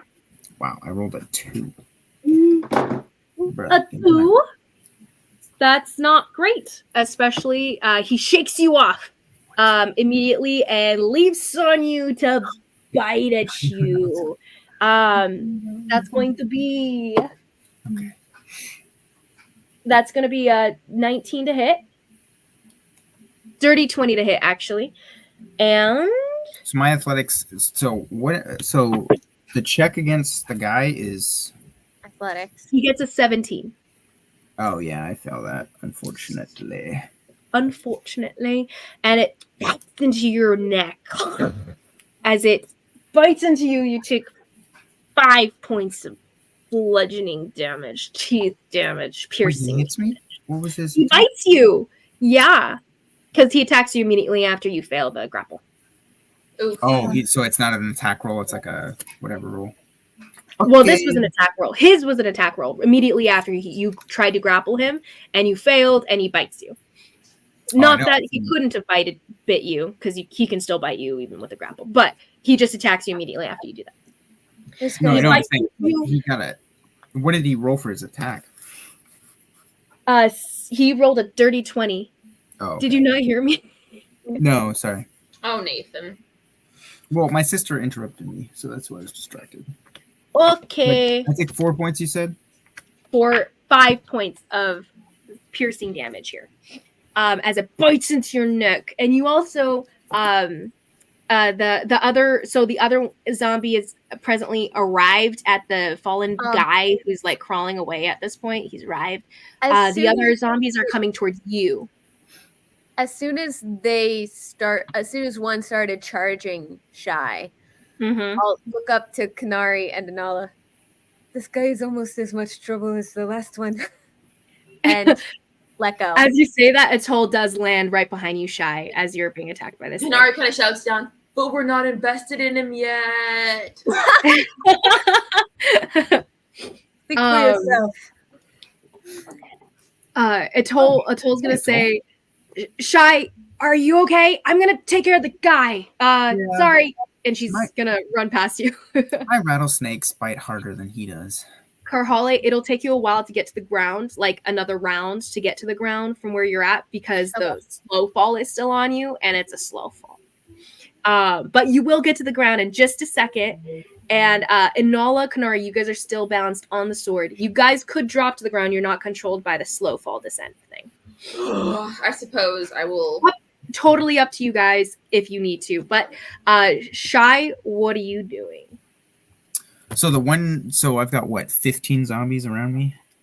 You have only you have 2 coming closer. They are presently outside of melee range, but about to step into melee range with you, and 1 within melee that's on you right now. There's 1 that's about to attack the guy on the ground, who Etoile is presently attacking right now. Wait, so 1 on me, 1 on the guy, and how many additional? 2 more coming towards you. Only, okay. Because you're kind of just the active creature right now that's drawing them.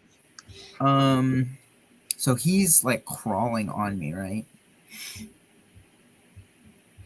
Yes, he's presently on you. Throw him into the other zombie that's trying to attack the guy. Okay. You can hit 1. The closer one, you'll throw the zombie at him.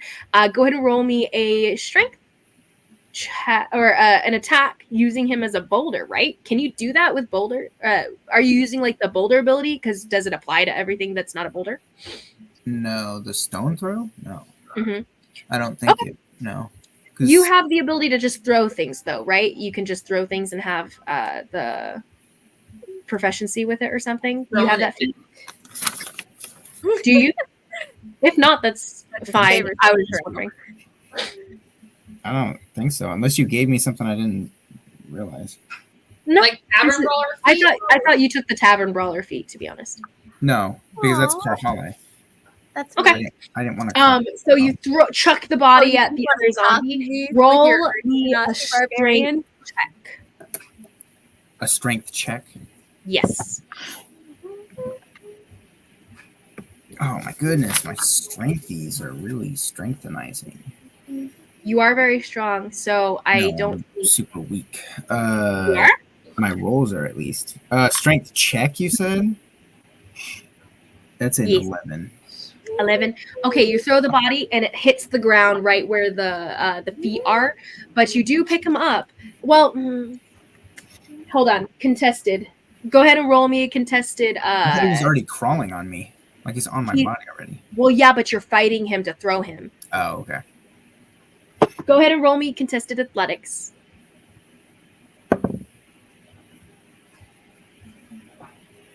15. 15. You beat him, so you do get to chuck him, but you don't hit the other zombie. You just hit the ground next to his feet as the zombie's stumbling towards you, the undead. Okay. Does it distract the other one that's attacking the guy? No, it seems to be attracted to you, not to its fellows. The other one's still stumbling towards you. They don't quite No. The guy. So I threw it at the guy, the one that's attacking the other dude. Does it distract? Oh, you did? Oh, it still didn't hit him. No, it didn't. It doesn't distract. Okay. But you do see that Etoile has now shot it again on her way over, and she did hit, strike true, and yeah, she did, Queen. Yes, she did. Queen. My little baby. She's all grown up.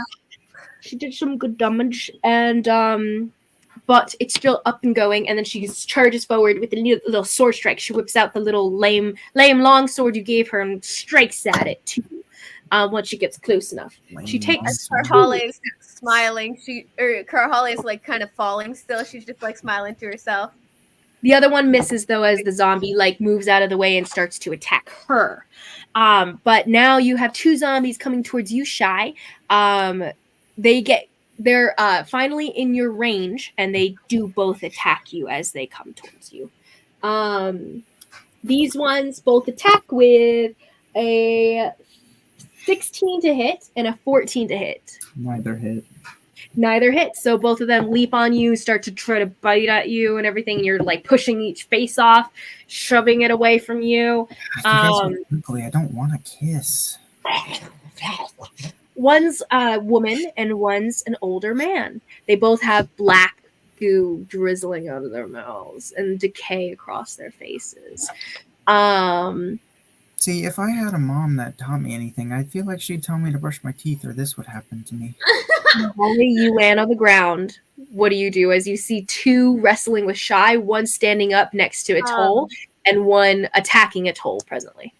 Can I get... Okay, so I want to have as many of the undead in my 5-foot radius as possible, but not Etoile. Etoile is presently between both of the two, and then Shy is presently between two as well. Okay. So anything that'll hit them will hit Etoile as well. It's only a 5 foot. It's a 5-foot thing. Oh, okay. You could hit one. You can't hit both because basically they're flanking her. So there's one on both sides of her. Okay. So you can hit one and not hit Etoile, but not the other one and not hit Etoile. Cool. I'll take the one that she's not actively fighting.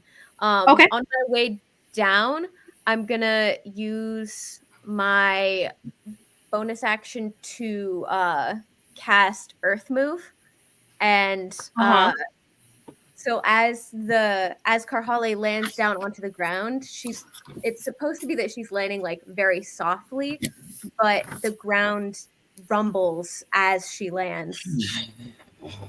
And shifts a bit beneath the sand shifts beneath his the undead guy's feet and might knock him prone based on his dex save. Ooh. Knock Okay, him prone. that's a dex save of 8. They don't Fail. move very quickly. He's prone and does not Thrown to the ground as the rocks below the pebbly stone of the road rocks below him, and he falls forward, starts to crawl towards you angrily. and I'll use my action to take 2 attacks with the Dao axe. With the Dao axe. Ooh. Okay, take You your 2 actually attacks, did man. not give me stats for that. It now occurs to me as I'm looking through my Well, it's a weapons. great axe, which is 2d6 plus 1, so it's plus your strength. Okay. It's a plus 1 weapon. So it's did I write it down? No, I did not. So 4 4 plus your proficiency 4 is your proficiency plus your strength plus the 1 as your to hit, and then my proficiency strength bonus plus is plus 3 3 damage. that multi-class. Oh, I'm Um, pretty sure. No, you still get your proficiency bonus at 4 because it's based on your player level, not your multi-class levels.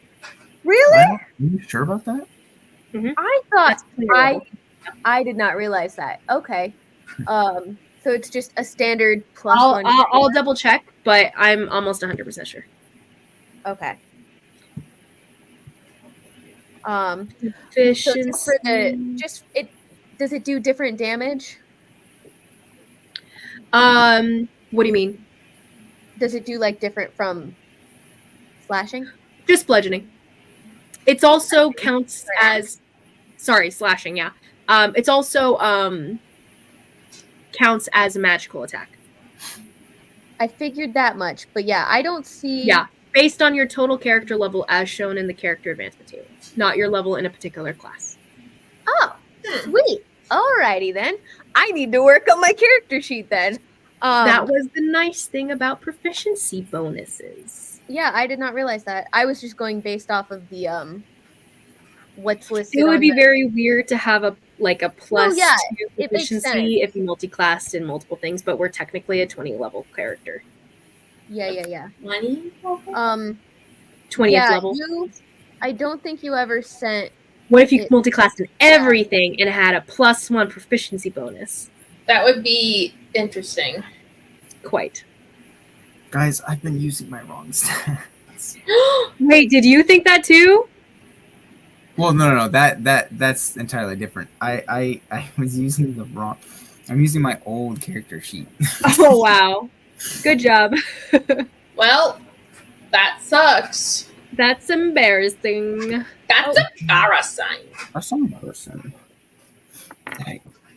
Well, okay, I found it. I found it in the chat. I just never saved it. My bad. That one's on me.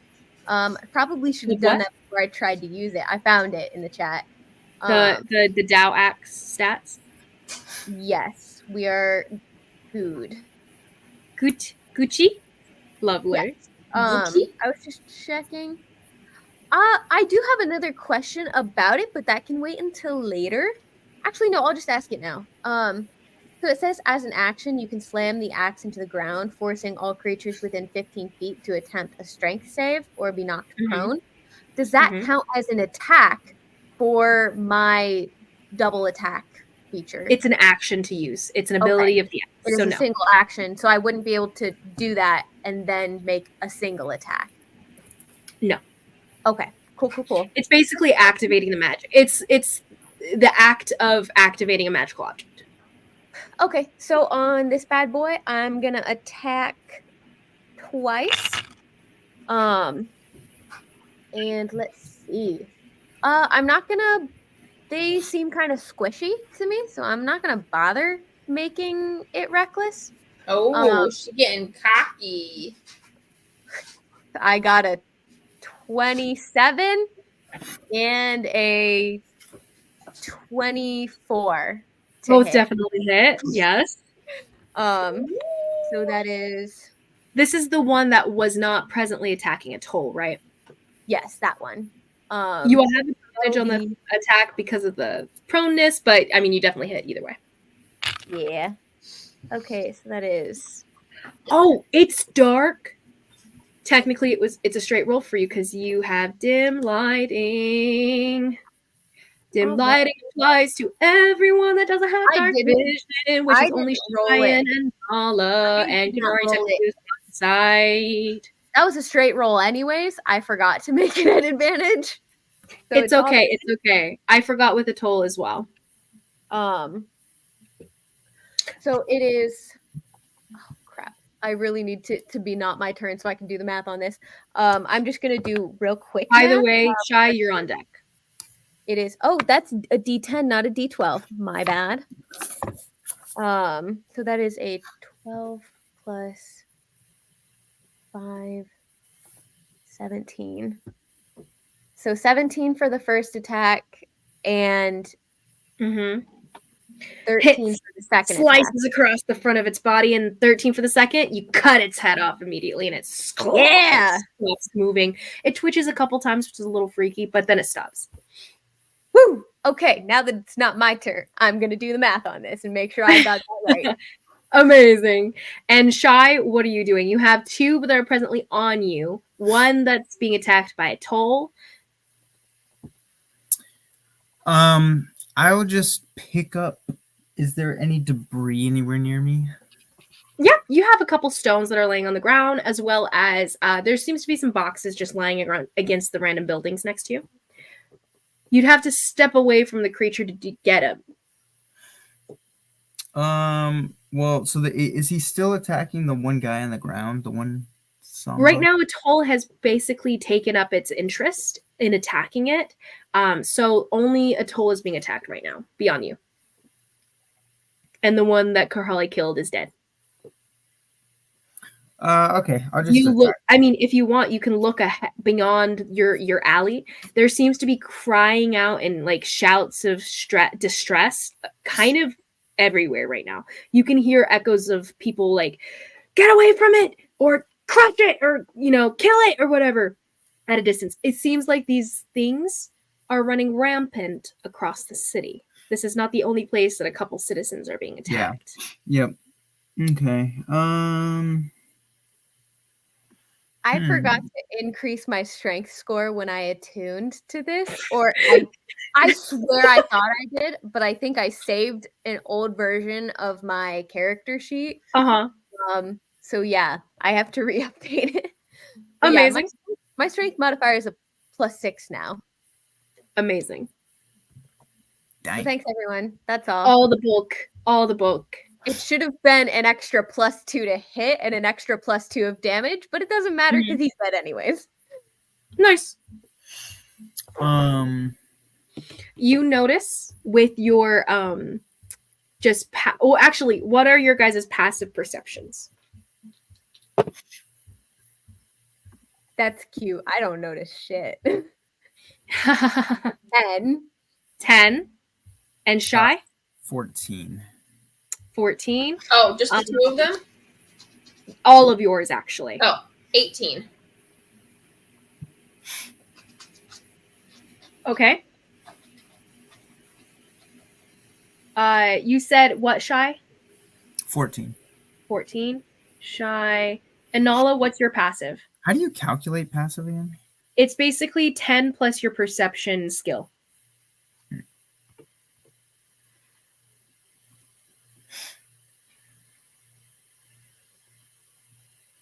You said passive. Wait. It's going to be below your skills box. I have 12, but I feel like that's incorrect. But it's fine. What's your wisdom? Or sorry, what's your perception skill bonus? It's 4. 4? Okay, then it should be 14. You can write that down. Okay. But 14 would be your passive, and I'll 14. Okay. So, Karhale and Shy on the ground, you guys notice a zombie on the roof of one of the buildings next to you. Kanari, you definitely notice it from above. You guys are about 30 feet up right now. And Nala, you also notice it from above. This zombie that's creeping along the roof. On the far wall, Shy, Karhale, you guys only notice the one to your right behind you guys. On this back building. There's another one on the front building that Kanari notices, only that's creepy, crawling across the roof and about to drop down on top of them. I'll call up to Kanari and tell her to go to the place that will meet her there. I am not splitting up with you guys right now. That's like a terrible idea. Keep in mind, there is a bit of a timeline. You guys just arrived at the city, assuming Nide had, what was it?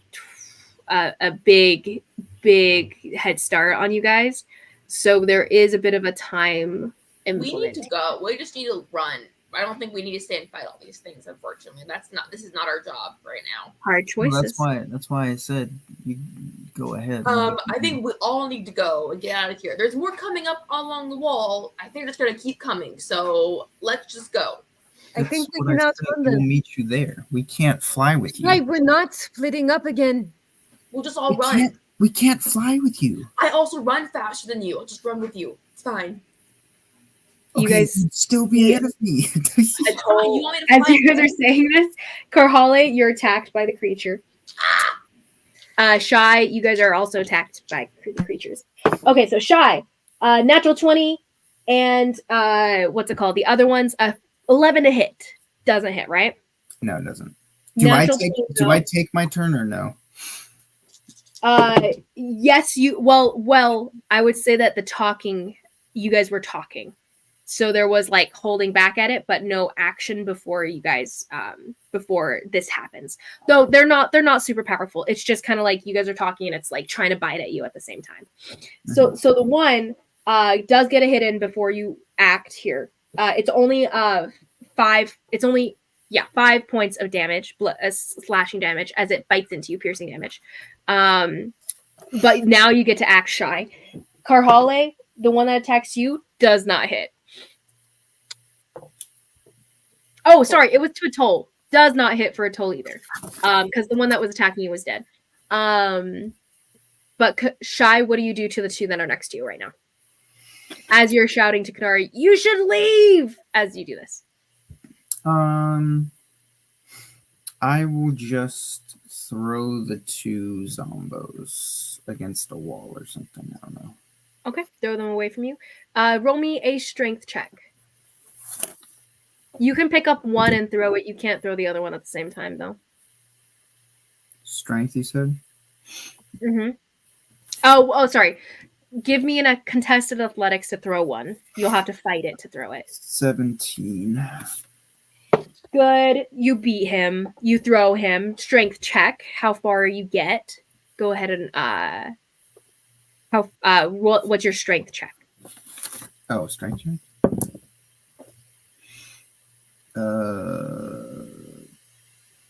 22. 22. You throw it a good 16, 17 feet off, and it lands. Thunk, thunk, thunk, thunk, thunk, thunk, rolls. Well, I was just throwing him against the wall. Mm-hmm. Hits the wall, rolls a little bit as it lands, and rolls backwards from the hit there. Mm-hmm. And then the other one is still on you. Bonus action. Can't really do anything against it, so I'll just... Can you make 2 attacks yet? I can make 2 attacks, yeah. Okay, then what's your second attack? But I have to take the attack action. I'm pretty sure. Yes, that's true. You need to take the attack action to make 2 attacks. Technically, this was a grapple throw thing, so that counts as an attack. So this was one of your 2 attacks. So I can throw 2? Mm-hmm. Okay. What is this I'm rolling? Are you attacking it with a sword? You tell me.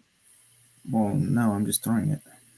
Okay, then this is another grapple athletics. 11. 11. You don't beat it. You're trying to throw him and everything, and he crawls around your arms, throws you off, and it starts to bite at you again. The one Etoile's fighting with, she slashes across its neck deeply enough that the head like cracks off and like hanging by like just a chunk of flesh there as she shoves it away from herself, and it lands at a thunk, dead thunk on the ground here. And the guy's like, thank you. Oh, what are these things? And she kind of like crouches next to him and starts talking to him in a low voice, like trying to comfort the guy.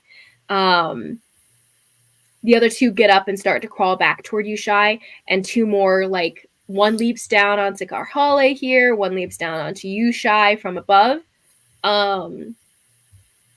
What's it called? What are you guys doing? Kanari and Nala, do you guys stay? Do you guys stay to fight or something, or do you guys head out? We need to get out of here. We're one word over. We need to get out. I already said you need to go. Come with need us. to go. I'll start heading that way and pray that Shy is smart enough to follow.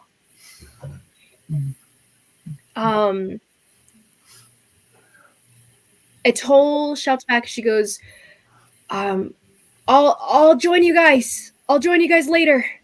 No! Like hell you are. You're coming with us. I'm sorry. These are my people. And a lot of people are being attacked right now. And she pulls out like the little holy symbol she has, and it starts to kind of glow in her hand. She goes, I can probably do something about that.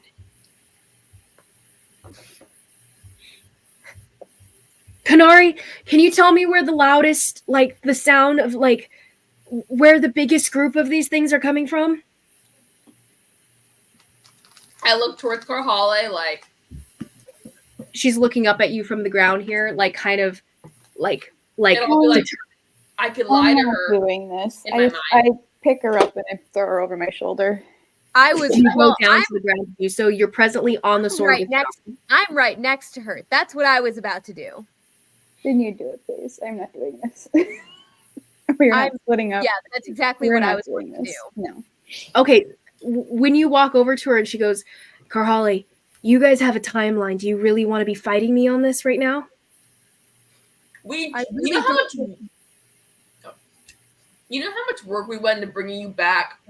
Do not get yourself killed this fast. Please. I can't lose anyone else. Karhale, you don't get to make that choice. You know who I am, and you know that this is me, okay? It's okay, You girl. brought me back. Well, this is me. Can I hop down from my sword? And It's cast okay, sleep on Karhale. her? I can stay. But I can stay with her. Karhale, if you want to say more, you guys can roll a persuasion check if you want. Like, whatever next thing you say, you can roll a persuasion check. This was her argument back. But Anala, you definitely can jump to the ground. You land, thunk. Just saying, Anala, before you use a spell slot, you probably would get. I mean, DM, you think it'd be safe for her to guess? Because sleep is like what, 24 hit points or something? Oh, like I would not use that. I would. Well, not I was use saying, I think Anala 24 would probably hit know points. that Etoile has more hit points than what a sleep spell would take out. You think? Yeah, you're not going to take her out with Depends on that. how high she casts it. Anala, you think based on what you've seen so far, she would have to have a little damage before the sleep spell would work. Oh, we're wasting so much time. The sleep spell is good for lower, HP. Like, But she goes, Karhale, this is me. You brought me back. Well, here I am.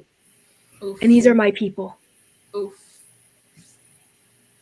But she goes forward to you, Karhale, and she puts the hand holding her little holy symbol against your chest, and you can feel this like warmth, this heat coming off of it. And you've never felt that before. Like, you've seen the small glow back before she had died. This is a larger glow. It's brighter, it's hotter. And she goes, I'm not going to die this time. If you die, I'm going to drag your ass back from Velora all over again. You hear me? I'll hold you to it. But I'll meet you guys again once I can. You guys are going to the black market, right? It's, as far as I understand, it's probably, I have a general idea of where it would be. I'll find my way to you guys. You guys are trying to find the ethereal from there, right? Well, she's not leaving. As I'm I'm- not leaving. As I'm like fighting off the 5 zombies that are now crawling on me, I'm like, guys, it's okay. She's basically a zombie too. So if you think about it, Oh yeah. Roll me a couple attacks shy of what's happened in the interim here. I'll if roll a you couple think attacks too. these guys are just her family. They won't hurt her. As you're like pushing one off, pushing one against you. I'm If she's rolling not attacks. You said? leaving, I am. Yeah, not roll me leaving 2 either. attacks. Oh, only 2. Are you actually trying to kill them or just throw them away from you again? I can kill him, sure.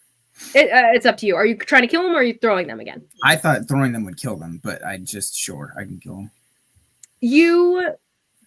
The one was taking damage, but it wasn't like a lot of damage from the throw.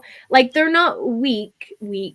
They're strong enough to survive a single attack from Karhale and live, but not survive the second attack from Karhale. Which means throwing them against the wall, it's only doing like D6 levels of damage. Yeah. You're gonna have to throw them against the wall maybe like 6 times to actually kill them. Okay, that's fine. It'll be a 24 and a 22 to hit. Definitely hits. Roll the damage for me. Karhale, Anala, you said you're staying with Etoile if she's staying. You've leapt to the ground, landed next to her, and Kanari, she still turns to you and she goes, "Where's the biggest group of them?" I will listen and I will tell her. Roll me a perception check. I mean, Shy? 8 points of damage and 10 points of damage. 8 points of damage, 10 points of damage. Okay, so you end up killing one you've been throwing a lot. You end up crushing it between your hands and everything, to kill it and everything. The other one is still climbing all over you, and that one gets a hit in with 19 to hit. That is. Okay. You still only it's bare amounts of damage. 3 points of piercing damage, just climbing all over you and just attacking you here. Kanari, what did you get? 27. 27. As you reach out your senses listening, the screaming and the distress is all over the city as far as you can tell. It's from all directions. There's no pinpoint. But as that tremor sense as you're feeling from the ground and listening at the same time, you can feel the trembling of movement coming from below. These things are coming out from below. There seems to be only one exit near here that you can sense. And guess where it is? It is in the direction of the black market, but I'm not sure if it's coming from the black market itself. It's coming in the direction of the penny sword here. Well, we know that the black market has the entrance to the underground ethereal base. So a good educated guess will take you a long way. I thought they were in like a foster home. They're underground. No, those are different. Those are that just was kids. a different thing. That was an orphanage. I asked her to check in on a single mage-born kid that we left there. Yeah, I know. Okay. Well, I will tell her and say, I mean, I guess you can come with us for now. And Please tell me they're not coming from the ethereal base. they're coming from the underground somewhere, so we'll see exactly where it is. How much would bet Lusitana has been breeding these little pieces of Well, if crap? I were a betting woman, and I am, I'm guessing this is the work of the Stygian. I mean, that would be a lot of babies. She'd have to be going like nonstop for a lot of years. We should probably go then. So you're saying the biggest group of them are from where you guys are going anyway? Exactly. So Okay. let's go. Anyways. then I'm going with you guys. But just know, I'm here for my city. Yeah, here for we know. You hero type. Okay, let's go. And She does chuckle a bit. He, and she sheathes the sword and runs along with you guys. She does shoot a couple parting arrows to the zombies that were on Shy. I'm actually while we're jogging along, I'm gonna pass to her Umlilo. mhm. Are you strong enough to use this? a Lilo? Umlilo. She my she glaive. takes it and it's weighted heavy. You were expecting her arm to drop, but it doesn't. She's so strong. Okay.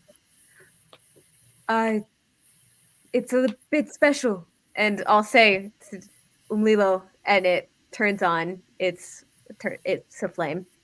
It is definitely oversized for her though. So like it's kind of huge. She would have to like sit and like adjust to it.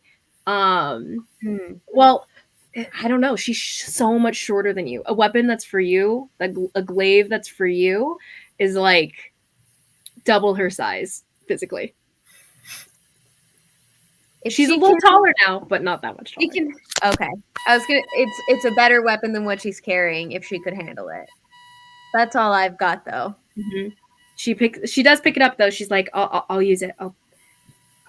This will be fine. What's that noise? That is weird. She's like, I think I've even practiced with something like this before. And Rachel, she gives can you a couple unplug and taps. plug your earbuds in? That's so weird. That There's was a weird. It sounded like I think you loosened your earbuds when you like leaned away. I think it like messed with it. That's what it sounded Like like. Morse code. Yeah, Kite is Yeah. A telegraph. Thank you. I was like, what is that thing called? Anyway. So all of you guys running in the direction of the ward itself. Who's leading the navigation here through the city? I mean, Shy Kanari sticking out. heard where it was, so I'm That's true. probably gonna follow her. It's true. Kanari also comes to a wall that like cuts her off from the direction of the straight shot toward the noise. In which case Enola ends up taking up and being like, okay, so we're navigating in this direction I through the can city. sense walls.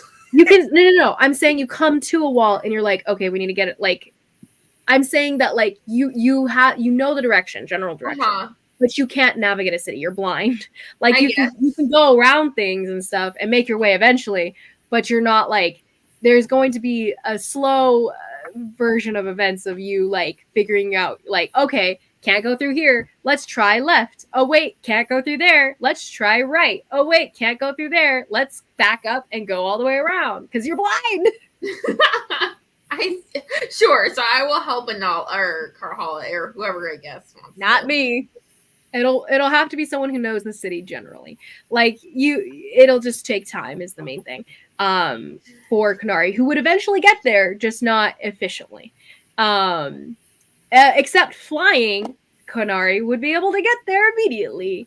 But yeah, landlocked, not so much. Enola, as you are helping kind of lead through the city, go ahead and give me a survival check. Is it with advantage since I am helping lead her where she's going? Oh, advantage. Okay. So, as a factor, as you guys are making your way through the city, in a sense, this is going to be a dungeon crawl as you guys are going through the city that is presently got off the sword. Sorry. Completely covered in zombies and such. So, Enola, what did you get? 24. 24? Okay, that's really good. Go ahead and roll me a d20 in general. And this will be to determine whether or not you come across trouble. And then we'll roll for the trouble if you do. But you have advantage on this roll because of your survival check.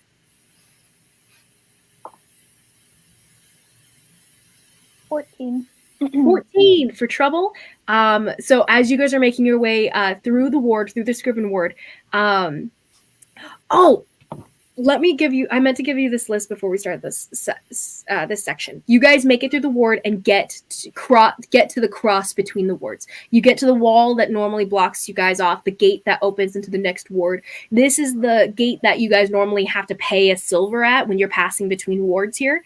But your medallions end up keeping you guys from having to pay anything. You guys come to the gate, it's hanging wide open, it's broken. There's no guards at the gate. You see what looks to be some dead guards lying on the ground being eaten by what look to be zombies of some sort. And then you see what looks to be some citizens' bodies laying on the ground as well. You guys have seen some like passing through as you guys are going. It seems like no need for a medallion or paying silvers at this point as you guys pass through the gate to the next ward. I have the medallion.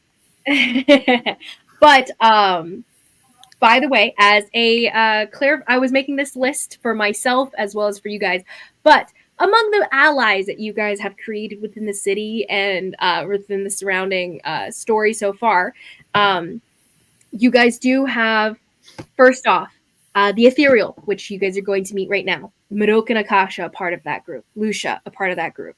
Hungwanjun and company so far. Etoile, obviously. Merrick, probably somewhere within the city at this point, since it's been a long time, if he's made it back at all, and, you know, alive. But you guys also have townspeople, because you guys have saved a group of people so far. Right now, you guys are leveling to folk heroes within the people. The guy that Etoile saved, he did mutter something about the shadows and the shadows. Thank you. To Etoile before when she had saved him, and like he had like shaken her hand desperately, thankfully, relief of his life being saved in there. The fire that we saved everybody out of. You saved the guy just now. The guy just now did recognize you guys based on the rumors that have been spreading around the city so far. You guys are folk hero level about. Not necessarily that they know who your names, but they know you as a group at this point. So townspeople are one. The Golden Steel, Durlan, the Unseen being Yvonne, who Shai has encountered and kind of befriended a bit to an ally, and Yvonne and the Unseen being a part of him. Among your enemies, you have Echo, obviously, and the Painters Guild. You have which still have a bounty on the Shadow's End's heads. That's fine. Cook, Serafina, I mean. No, I was right. Serafina. And then Safrina. Serafrena? No, Safrina. Safrena? No, I thought it was Serafina. It doesn't matter. She goes by Cook anyway. So Cook, Lusitania Knight, obviously.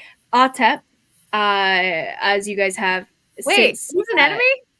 Well, he's been like. I don't think you're a little Who? tense. Atep? Things Josh. are like sorry. This is not as simple as allies and enemies. More so, I thought he was just kind of like a positive NPCs versus negative NPCs at the moment. But he seemed to want the Aeltress, which was a rival to you guys. I would call him a rival, not an enemy. Yeah, that makes sense, I suppose. And then we have the Kalishtar, which are more on the negative side of things, being Kanari's dad, and then the Acolytes and Raiden. We have wait, Raiden's our enemy. What? Well, he's an antagonist to you guys right now. We have so many people, which might be true for further on. It might not be true. I'm saying as things stand, these are the people that you guys have been working against or are working against you. You forgot to put Nemo on the list. Oh, he's not quite on the list right now, but he might later. Wink, wink. Wink, wink. But yeah, this isn't exhaustive. This is just what I'm thinking are of possibilities of things that you guys might still encounter, being, you know, people that you've met and encountered and blah, blah, blah, blah, blah. Oh, the ministry will add that. Blah, blah, blah, blah. Anyway, so we are in the clear. Okay. We are not fugitives. You guys you're not fugitives, so you're pretty good. I'm just saying the ministry in general is kind of like someone you guys are working against. We you don't know? like them. It's not they don't know like you know them. Yeah. But as you guys are making your way through the city, as you guys cross into into this next ward here, into the Penice ward, and you're on the side that's close. You're on the rough side of town right now. The rough side of this ward. The nicer market area is on the northern side of this area. You guys are on the southern side, coming from this angle here. And initial thing that you guys see at a distance here is a group of what look to be well, you actually have visual of the pleasure house, the one that Nemo had a brief interlude with Ali Kabad, the son of the Aljaver family and stuff, at, as well as being owned by the Painters Guild and stuff. You guys can see it at a distance. Karhale and Nala, you guys can see what looked to be like fighting going on next to the house itself. Not our They problem. seem to be fighting some zombies themselves. But anyway, as you guys continue through the city, go ahead and roll me. Are you guys trying to make your way quickly and therefore not stealthily? Or are you guys trying to go stealthily? It's not been an hour since I cast Pass Without a Trace, and I've not raged at all. That's true. Roll me a concentration check. I haven't taken damage. You haven't taken damage. You're right. Okay. You're keeping it up. As you guys, but traversing the city on foot does take a long time. I'd say it probably died off back across the street. You think it's been an hour? Yeah, you guys have crossed this entire ward. You guys are running across miles, which takes time. But no, I think that's stupid. At this point, do you want to recast it, though, entering the Scriven ward here? Entering the Penice ward, sorry. Yes. You don't have to. Inala, if you take the most direct route to get where you guys are going, to the black market, you will be passing through the area that is controlled by this. Okay, the warden of this ward, the warden, the gang leader of this area is Lady Defon. She runs this area. These are her people that you guys are going to be running through. Inala, if you take the most direct route, you'll be going through her territory. Do you wish to do that, or do you want to take a longer route to circle her territory? I can cast Pass Without a Trace if you'd like. If you don't mind casting Pass Without a Trace. Do you think Lady Defon's going to care about us in the middle of all this going on necessarily? Fair. You underestimate people who only care about money. I was about to say the same thing. I guess. All right. So yes, I am casting it. Okay, roll new stealth checks. You guys will be moving slower as moving stealthily.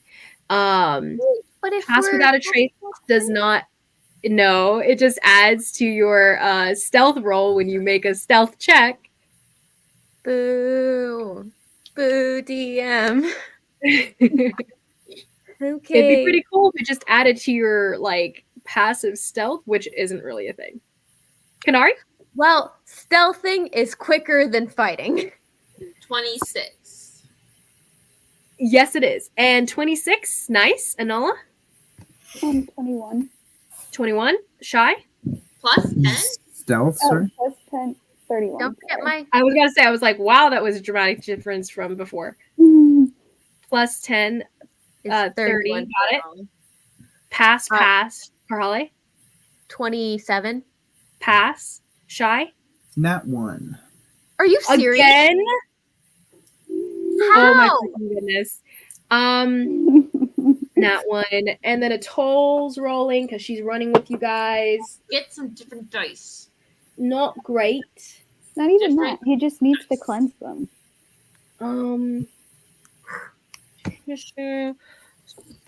18 for Etoile. Not terrible. Plus 10? Yeah. With the plus 10? Yep. And Shy?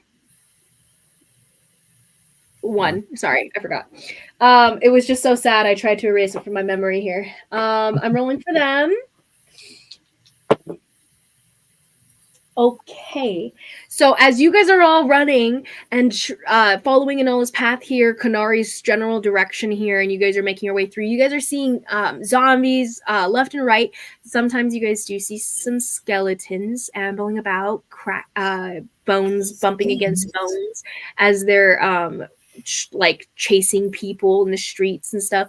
And then you guys see bandits, just general like rough thugs types, and just street fighters and such, mercenaries, the roguish kind, fighting different creatures and stuff like that. Not necessarily protecting the people around living here, but it is also their territory, so it is kind of protecting the people around living here. You guys do see about a group of maybe 4 of these guys. No. Let me roll for how many a group is in this. You guys see this group of about 11 random bandits that notice Shy, who's stumbling along behind you guys as you guys have disappeared up ahead of him, basically like falling into the background in the shadows and such. They don't notice you guys. They see Shy. But Shy is not the one on their list of attackies. So they have bigger problems. Shy, roll me a general charisma check, and that'll determine to me if they think that you are worth their time. It's not very hard because you don't seem like you're rich and you don't seem like a problem. So just charisma? Yeah. 12. Yeah, you're fine. And so they notice you and they all kind of like turn to you, but they're like this large group of bandits just turned back to ripping the head off of a zombie that they all surrounded and fighting and crushing and below their heels and such. And I assume you probably like stumbled over a rock or saw some sort of animal that was in distress and went to save it and drew their attention. But you're back on the run, back with the rest of the group, not attacked, as you guys are going here. Okay, so as you guys are making it through this territory here, Enola, give me a new survival check.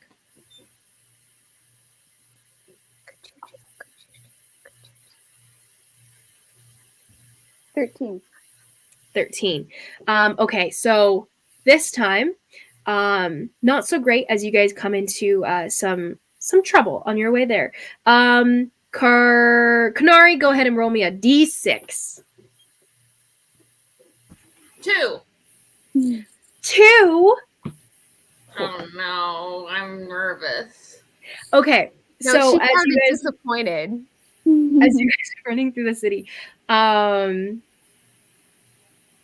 okay, yeah. So as you guys are running through the city here, you guys notice what looks to be, you guys come to this one pathway that's going through a couple of these houses here. It's probably like right outside of the black market itself here. And you guys are making your way there. You can see like some of the flags that make some of the designed tapestry work that kind of marks off where the market is up ahead here. So you can see it. It's right across here. You guys need to turn that corner and you're right there. But Kanari, just baseline noticing, you hear a familiar voice ahead of you. A very familiar voice of someone saying, "You're perfect. You look just like No! beautiful. Love you, Nemo." Up ahead, she seems to be down, like just basically in your guys' pathway to get to the black market. You'll have to pass her by to get to where you're going. Can we walk around? Yeah, you guys can try to get away. You guys are probably in the vicinity of being noticed, though, so go ahead and give me new stealth checks as you guys were close enough for Kanari to actually notice, so just stealth. Mm-hmm. See if you guys can avoid her gaze here. What cantrip does Enola know? Me? Yeah, you. know minor illusion, mage hand, blooming blade, and You could distract shocking her. grasp. Put an image like of Nemo in the Yeah, distance. well, you keep. Is it minor illusion? You said Mm-hmm. you could make a little glittering of Nemo up down the alleyway from her a little bit. I could. It's not going to be very big though. She would only be able to like make his head floating, and it Maybe, wouldn't like, be moving him either. peeking out from behind a wall.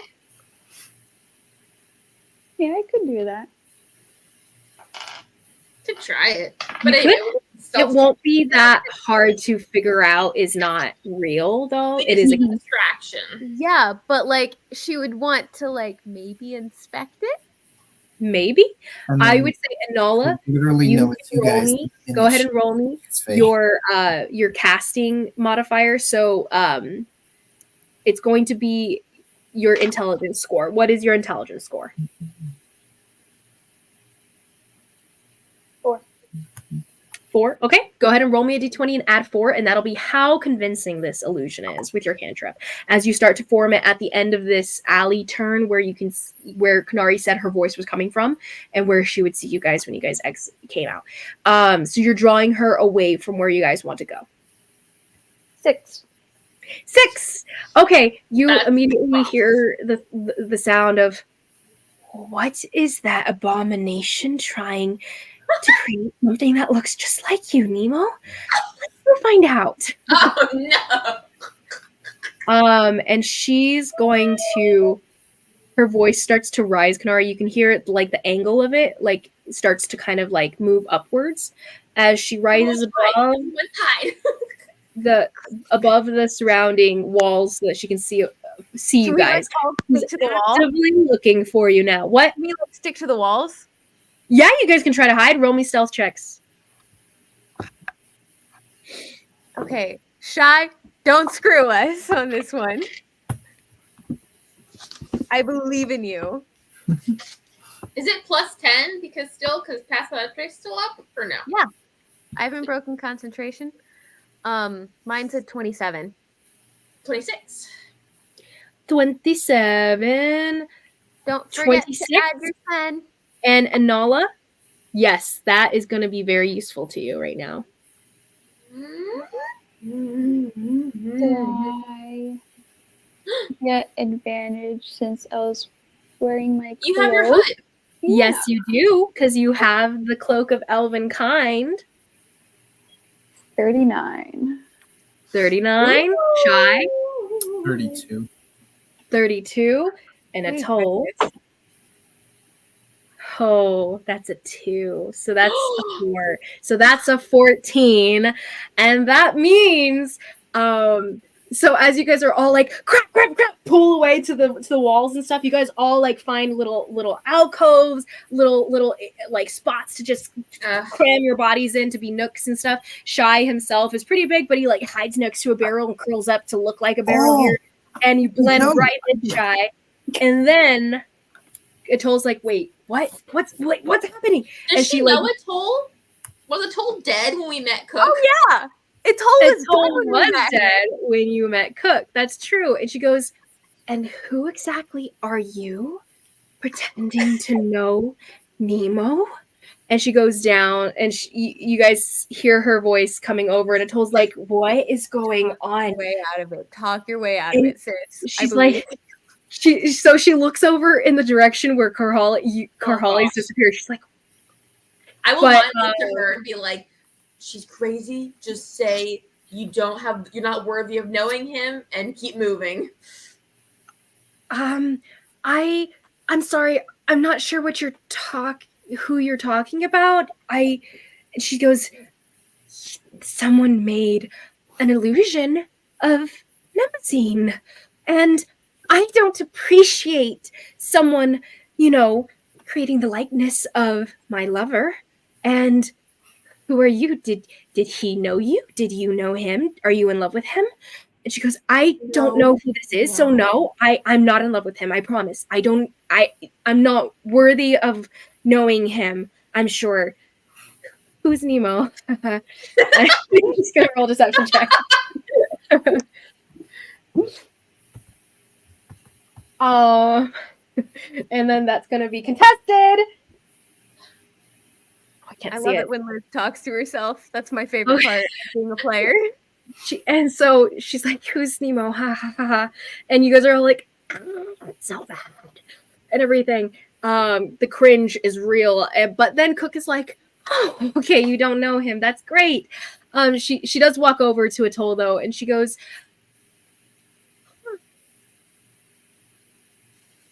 "Well, I guess since you don't know him, that's fine then. Do you know who it was that did make this illusion then?" And Etoile's like, "Nope, I don't do magic. It's a shaitan thing. It's evil and terrible." Yeah, you know, she shows her little symbol and she's like, "You are something that you do magic or something that's bad and everything. Maybe you should go before someone catches you."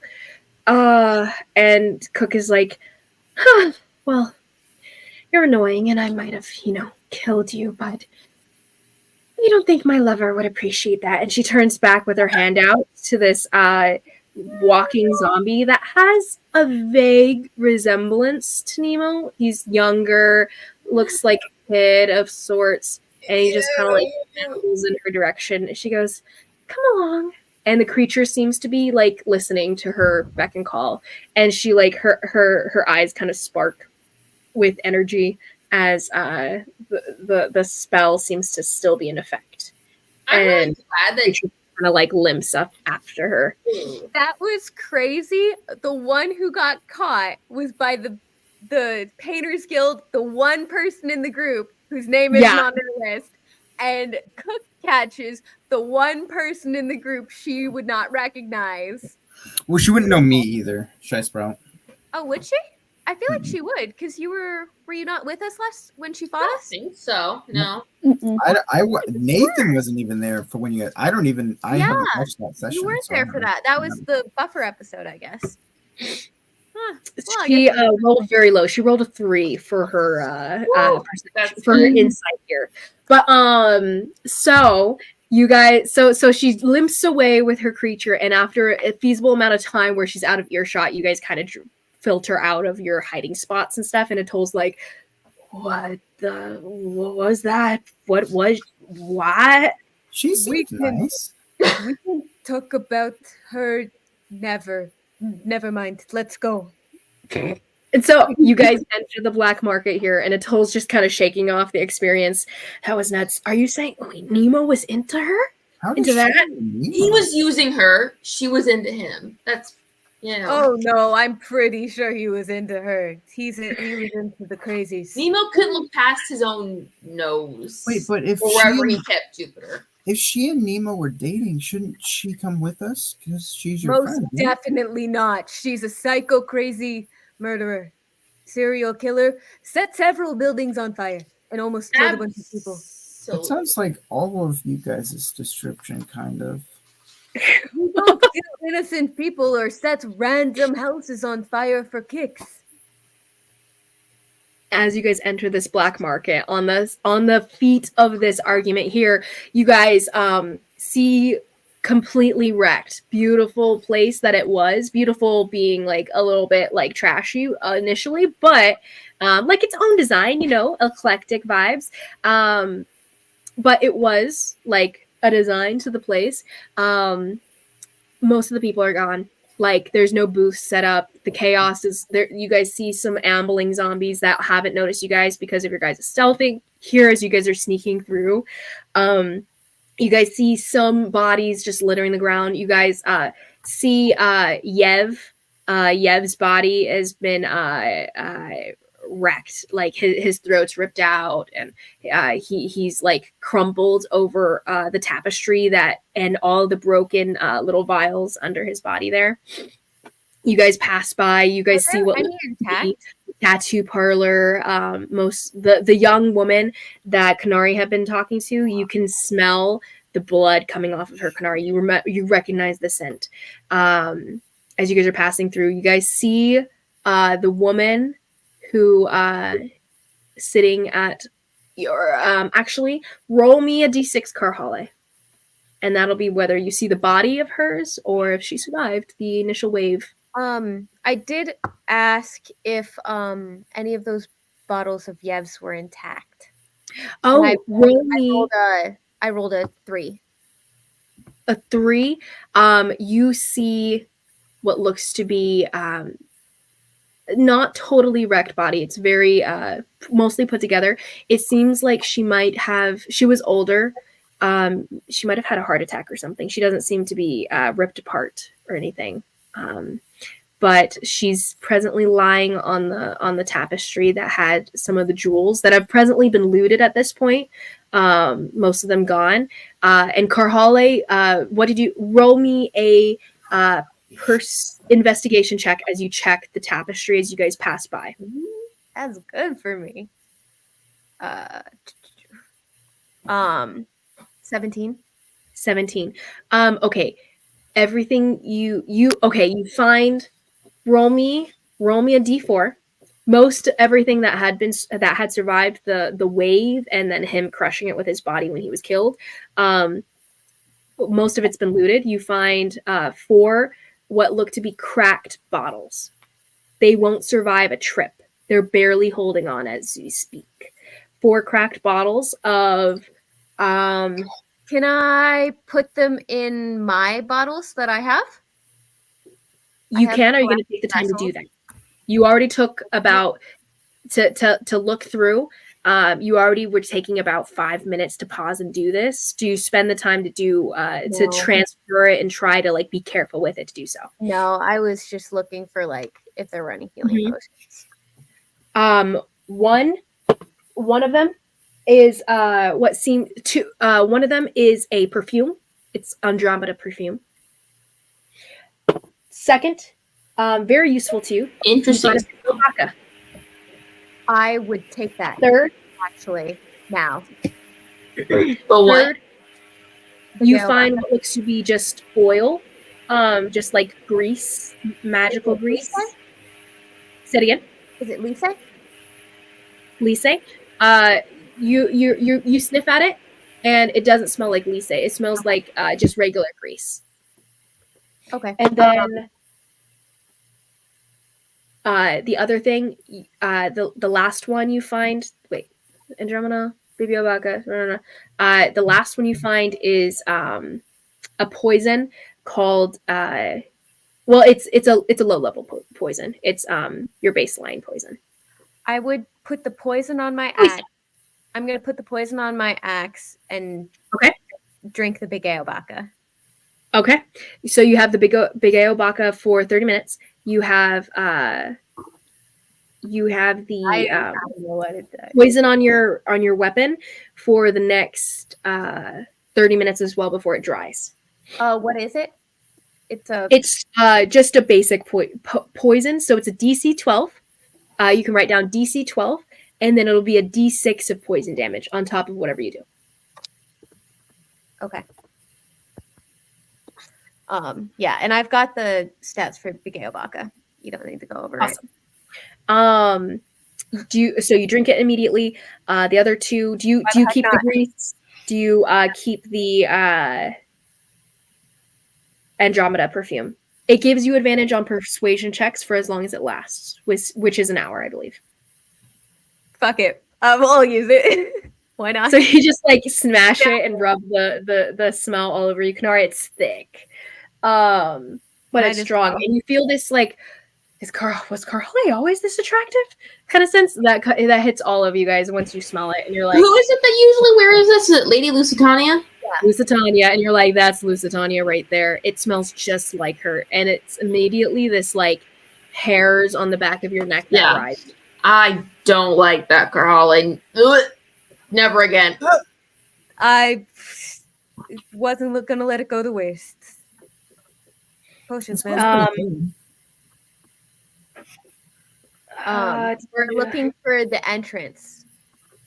Yes. So go ahead, and whoever's investigating for the entrance, which I would assume Anala is looking for it here, go ahead and roll me an investigation check. Kanari could probably help with her tremor sense. Karhale could plausibly help. Kanari, with her tremor Go sense, ahead. not Karhale. Karhale doesn't. I see know. shit. I was like, yeah, I would help if the DM will allow it. But, Oh, the DM said Karhale. I will say that's meta. You guys help. So you'll both like start to reach out with your senses and try to help. But in Nala, it doesn't actually give you advantage on your roll. You guys think you're helping though, but it does not give Nala advantage technically. And Nala, as you start to search, Could roll, Kanari tell me what roll your separately? investigation's gonna be. Say it again. Could Kanari like roll separately, since she can't help? I'm saying that your guys' tremor sense does not help in this check. Okay. Mm-hmm. 32. 32. Oh, you're fine. Well, I guess technically. Well, okay, no, sorry. That was weird. So, Kanari, you reach out with your senses, and as you do, and you realize it's not helpful because your tremor sense actually like goes out farther here. You realize that this is not where the entrance is. The woman, it's in this direction, but it's still farther on. So as you reach out, you're like, okay, I'm not able to help with investigating where it might be because it's not here directly. right. Is what the whole meta thing was, but you would realize that based on your senses as you reach out. And Nala, what did you get? 32. 32. You start looking around initially as like a physical thing, but then you start to check the body for the older lady. You find a key, and you find what looks to be a small, like, thieves' cant written directions that the woman used because she was older. She's not a spy herself. She needed some help to remember where the entrance is every time it changes, or every time the way to get there changes and such, depending on what's going on. There are it mentions in the note that there's multiple entrances to the sewers, and that's how you get down below. The catacombs are below the sewers, so there's a whole like path that you have to get down to the catacombs here. So you guys are going to go through the sewers first to get down to the catacombs here. So she takes you. You have the choice of going through 3 entrances to the sewer system. The one that Kanari could sense creatures coming up from nearby ish was one that's part of the bathhouse that's near the pleasure house, kind of not near that pleasure. This is a farther ahead, a different brothel that's not the pleasure house's brothel. It's more of an uptown one, but this is ahead of you guys. You said the bathhouse, like the one I used, like the one down. It mentions that area. Nala, you do have the bathhouse over in the Ryoside ward as a mentioned entrance to the sewer system. Oh, that's far. That's how Karhale went down to the sewer system to go to the altar from before. That is far, though. You guys have the closest one that's up ahead. Okay. Yeah. Closest one. Okay. You guys make your way toward there. Go ahead and give me a new D20. That'll be Karhale. Give me a D20 check. There's no advantage on this. It's close enough, but there might be some trouble that you guys run into on the way there. Well, I sure hope a natural 20's okay. Natural 20. No trouble whatsoever. This was just a trouble roll to see if you guys roll on my table for different things that you guys might encounter that causes natural 20 means something good happens. Natural 20 just means that nothing bad at all happens. No trouble whatsoever as you get to the bathhouse, which has been broken. The door has been blown out seemingly from within, like pressure blown out. And you guys can see like a small horde, but a horde of what look to be undead creatures coming out of it and spreading out to the city around. As you guys see it from a distance initially, Kanari, you can hear this is where all the sounds of movement and the zombies are coming from. One of the exits from below that they're dispersing into the city. It's all like this is where they're coming from. This is it. You wanted You your guys fun. have to get down there, right? You guys have to go through. Yep. Technically, yeah. The bathhouse is 2 levels. There's windows that are open on the second level. Some of them are open, but they don't seem to be locked. It's not a place that they're like trying to keep people out of necessarily. Most of the shutters are open, so there are a couple open ones actually. The double doors that enter the bathhouse are blown out. It's like a hole, like a little hole for where the doors had been are laying on the ground now as zombies are pouring over, like walking and stumbling over the rubble and stuff that they've destroyed coming from the inside of this bathhouse here. Do you guys make your way through the group of zombies here? Or do you guys try to draw them away or something? Do you guys try to sneak past them somehow? Question: Etoile, she's a paladin, not a cleric, right? She wouldn't She's have any holding her symbol that's glowing in her hand right sort now. of. She's looking down at it with like furrowed brows. I know paladin, and they do have turn undead. I was I wondering, do. but Kanari can't suggest that because Kanari don't. Oh yeah, no. You're not wrong. I was about to like lead into her saying something on her own. Okay, cool. But no worries. Ignore No. our meta knowledge. Do what you will. Oh no, she was about to anyway. Don't know what. I don't want to fight all of these. It just seems boring. I think I might be able to do something about that. And she mutters a little prayer, and it starts to glow brighter. And Kanari, you can feel this warmth coming from Etoile here.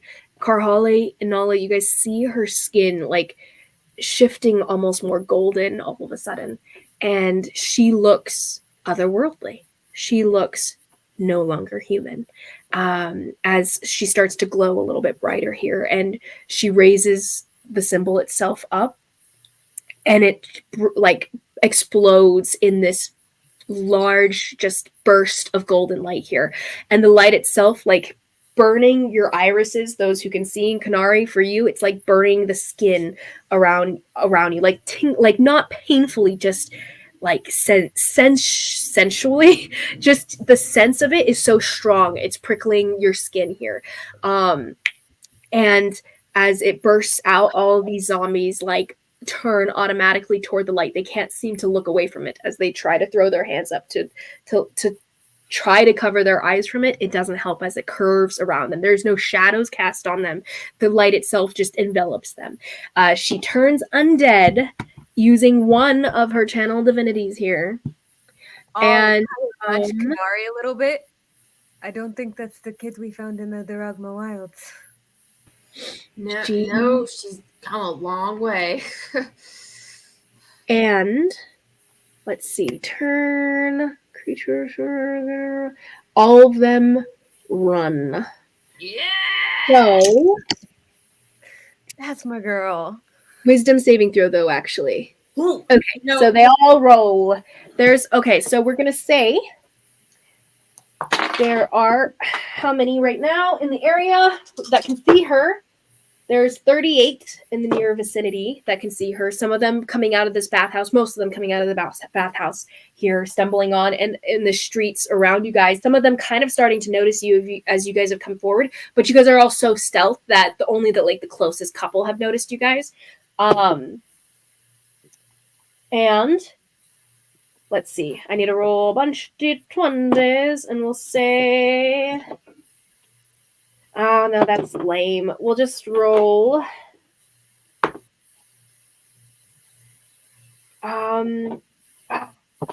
Just a couple of them. Okay. A lot of them are passing. But I'd say about 40% of them run off. So that's going to be. Do the math. Someone, I can't do math. 40% of 38 would be. I didn't like math. So 4 times 3 is 12. We'll say about. Okay, so like 15 or so. 40% of 32 is 15. Wait. Yeah. Yeah. 15. Yeah. So 15 run off, taking off as far as they can get, and they take off for a while. You guys are left with the remaining 23.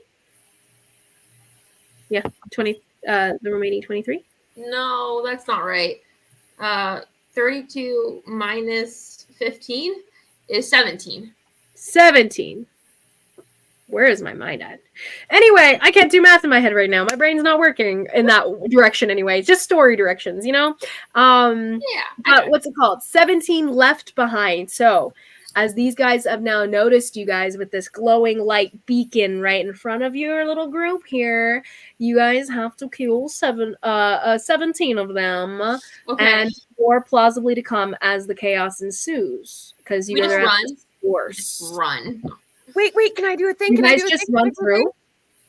Yeah, you can do a thing. I'm gonna sorry. Earthbreaker. I'm gonna use my axe and slam it into the ground. I'm gonna have them step back. Everyone step like behind me a couple feet. And I'm gonna slam my axe into the ground and cause all creatures within 15 feet to attempt a strength saving throw or be knocked prone. Okay, so are you running into the horde of them? I was doing it like in front of them. In front of them? So you're throwing back like the first like 6 that are like kind of right in front of you? Yeah? Okay. Or you could run into the horde and do it at the center of them all. Oh yeah, I'm doing that. Actually. Okay. So Carhale, boom, boom, boom, runs into the bathhouse where you guys can see this open maw of like just open air where all the zombies are pouring out of the deeper part of the bathhouse. You're not sure where it's coming from within, but they're just pouring out of this entrance, this presently hole in the front wall here. And she runs, charges through the wall and like throws some of them back as she's charging in. Go ahead and roll me initiative as you run into the fray. This will determine when you do it because you're like walking amidst them and they might get to attack you before some of them will before you get to the thing. We're going to flip to combat positions here. Nathan, are you still live? Dearest DM. Yes. Hi. Screw it. Could I rage before I do that? My love? Yes, you can. As you run up, charging, raging, and slamming it in the ground. That's a perfect match for what you're doing here. So, as we... The goal is to get to the entrance to the sewers to get through, right? It's not to kill these zombies, so keep that in mind. But we'll see how much damage you guys take as you guys fight your way through here. So I'm gonna draw out the map really quick. If I could. You guys can take a couple minutes to go to the bathroom or something if you need to go pee or get water or something. Nathan, maybe you stand up and to wake up again. But I'm just gonna drop the map really quick, okay? You poor baby. I know it's already 10:20, so we'll probably have to. I was thinking to go just for 30 minutes. We can also cut it here if you guys want to start. That's fine with me. I'm fine with that. I would just. Minutes is good. I was just giving a heads up that it's getting later. 45 zombies in 30 minutes. Easy. Totally. Definitely 17, but we'll go.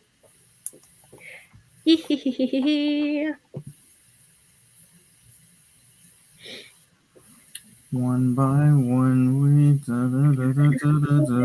2 by 2 we fall.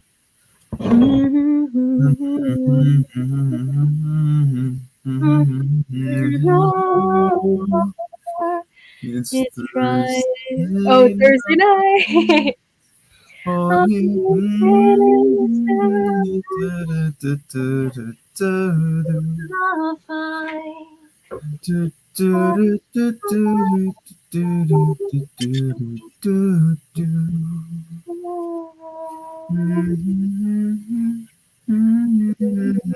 Sure, we never give up on the fight.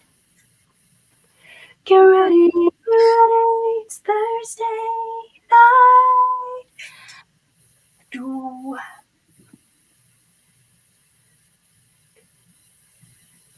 It's Thursday night.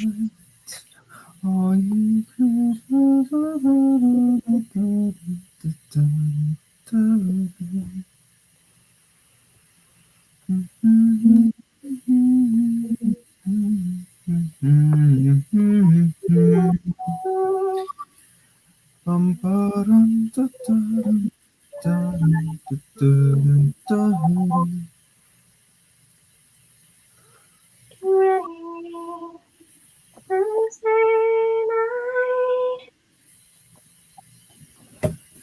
It's Tuesday night.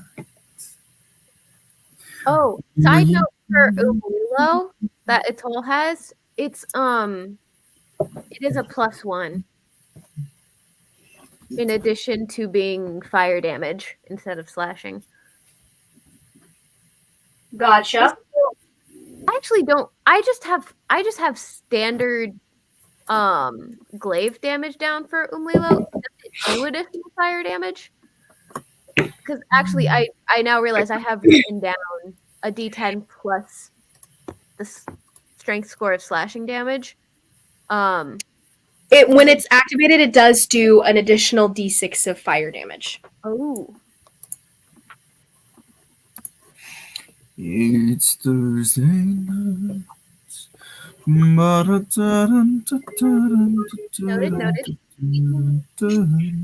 Isabel, are you having fun?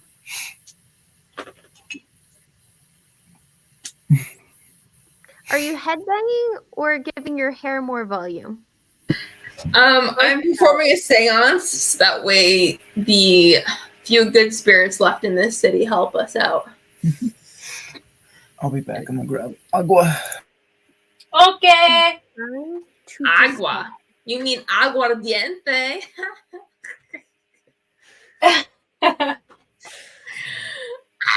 Okay.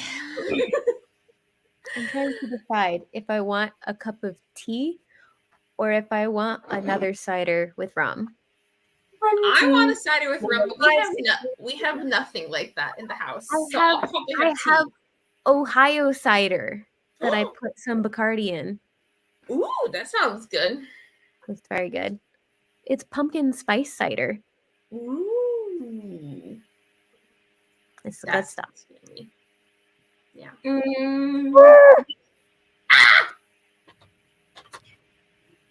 I kind of want tea now. I don't want to make tea though, but I do want tea. Hannah got me this tea that I've been excited to try.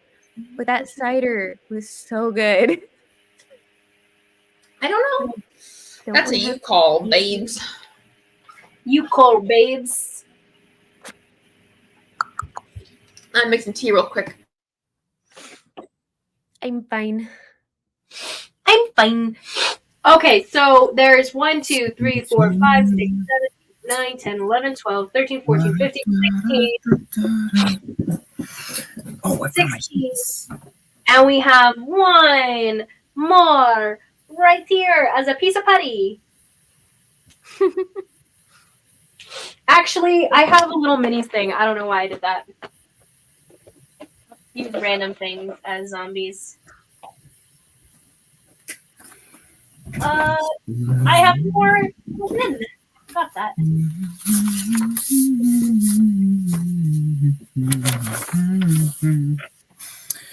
Guys, I think we should practice. Never give up on the fight. Get ready. It's Thursday night. Okay. So we are good to go, kids. You guys don't know where the entrance is specifically within the bathhouse, so you guys will have to find it. Why are you muting me? Oh, that was Nathan, you whore. Guys, I'm a duck. Oh no. Huh. It's especially funny when you or I are up there in the corner because we could both actually be a duck. Yeah. Okay. Right, We guys, are ready, guys. Step into the fray and what order? Earthshaker down into the ground. I turn into a duck. So, Karhale, I would say from here you can get to about here. within the center of the whole place. All those zombie chickens. Will that do any? To my knowledge, would that do any good to run into the middle of them? Yes. I mean, you'd hit more, being they'd be around you. I mean, you could be like here. Would that actually help us get through there with less damage? Depends on. Oh crap. Depends on how much of them fail, I think. Okay. My DC is a 15. The main thing, someone's gonna have to find it. And you guys are gonna be like trying to defend yourselves as you guys are like rushing through, right? Yes. Yep.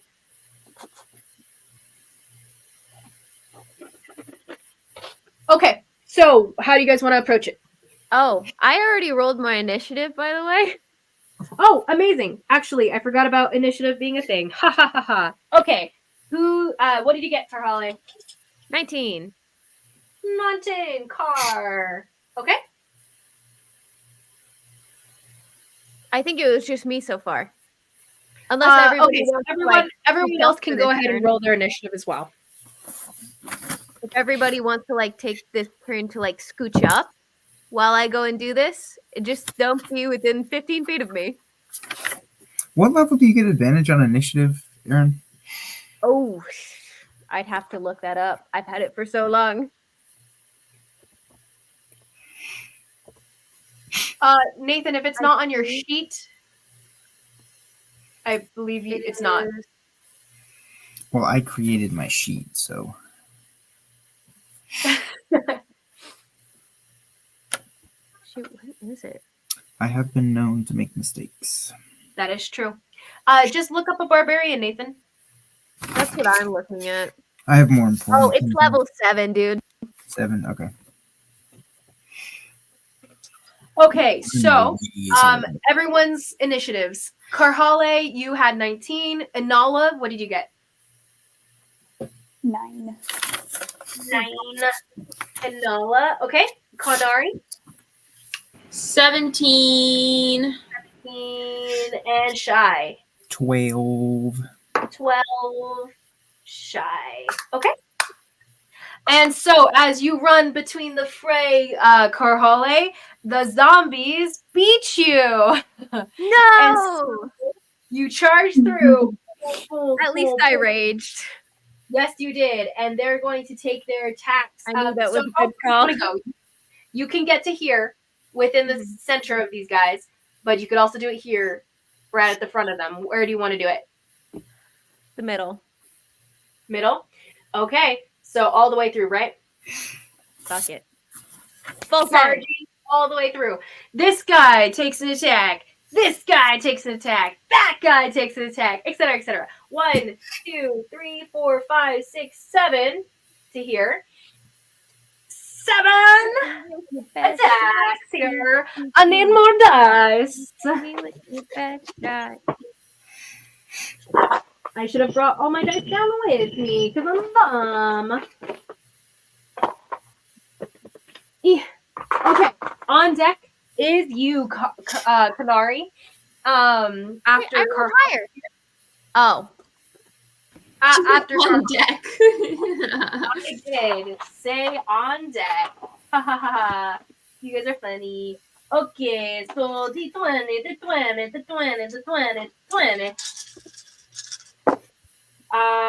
Okay, so this one takes a swing at you, and that's a 16 to hit. Does that hit? Oh, sorry, I was not paying attention for 1 second. What was it? This guy takes a swing for a 16. Does he hit you? Yeah, barely. Jumps at you to bite at your arm as you're swinging by. He rolls he rolls 7 points of piercing damage. This guy gets a 13 to hit. 13 to hit. Does not hit. I'm just gonna keep a calculator running. You don't need to do the math on this. Just tell me the individual damages, and I'll just keep my calculator running as we go. Oh, no worries, no worries. Okay, so what was it? You said it was a 13 to 17 hit, which does not hit. Uh, If you want to save some time, my AC is 15. 15. Okay. So then as you're running past, then you get swing here. He bites into your arm, rips out a piece of flesh, right? This guy takes his swing, but like you dodge out of the way of his mouth as it's coming for you.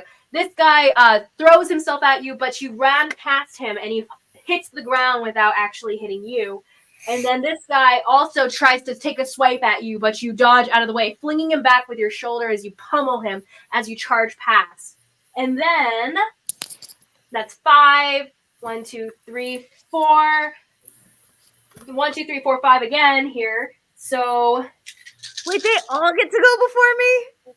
yeah, the zombies are moving as a horde here. So then this guy, The whore? natural 1, he throws himself into the wall and hurts himself. This guy, 7, he throws himself on the floor in your passing as you charge past. He doesn't even like get you. He just kind of threw himself in the area that you had been because he's so dumb. And then this one throws himself at you, lands on you, does hit you. You said 17 was your AC, right? 15. 15 was your AC. Okay. Does hit you. The other guy throws himself at you, but you throw him off with your shoulder, flinging him against the wall. This guy does hit you. So you have 2 that land on you to pierce at you with your biting mouths. They both roll. That's going to be 9 points of piercing damage from the both of them as they bite into your shoulder, ripping at you. But you fling them up as you swing your axe down on the ground and explode out from the center here. And so you'll catch as you slam it into the ground. That's going to be what kind of roll for all of them? Strength save. Strength save. And that's how many feet again? That's surrounding you? 15 feet. 15 feet. Okay, so you'll get these guys within 15 feet of you. So you'll get these guys. These guys. So these 3 are not affected, and these guys back are not affected. Let me just remember that. So this area right here jumbles beneath you. Rumbles, and they roll. Okay. Pass. Wait, what's your DC? Sorry. 15. 15. Okay. Pass. Fail, knocked down. Fail, knocked down. And then fail, knocked down. Fail, knocked down. Pass. He's like holding on to you when he passes. Fail, knocked down. Passes. And this one is the last one. Fail, knocked down. Nice. And then all of them, do they take damage from that? No, just knocked prone. Got you. So they're knocked prone in your turn, and they already went, so they don't get to stand up until next turn. They're all on the ground here. Your turn, Kanari. Miss Canary. So basically, Oh wait, that was my turn. Just kidding. Never mind. With my knowledge, GM, of like, we were looking for the entrance before. If I used my tremor sense, would I realistically be able to find it, or is that better left to someone like Anala? I would say go ahead and roll me a perception check. It will be your action for your turn. And I will say that you know that with all these bodies that are moving around right now, it's kind of hard to tell where exactly they're coming from, but it'll be a hard check, but it's a possible check. Someone's going to have to do it, you know? That's fair. I'll do it. It's fine. We'll see how it goes. I believe in you. We're not really trying to fight these bad boys, you know? Like, that's not... We're trying to get through. Oh, yeah, totally. Karhale, as you charge through the horde here and you're throwing them back and they're jumping at you and you're being covered by these things, and then you explode out with the rumbling of earth and power here. They all fall back here.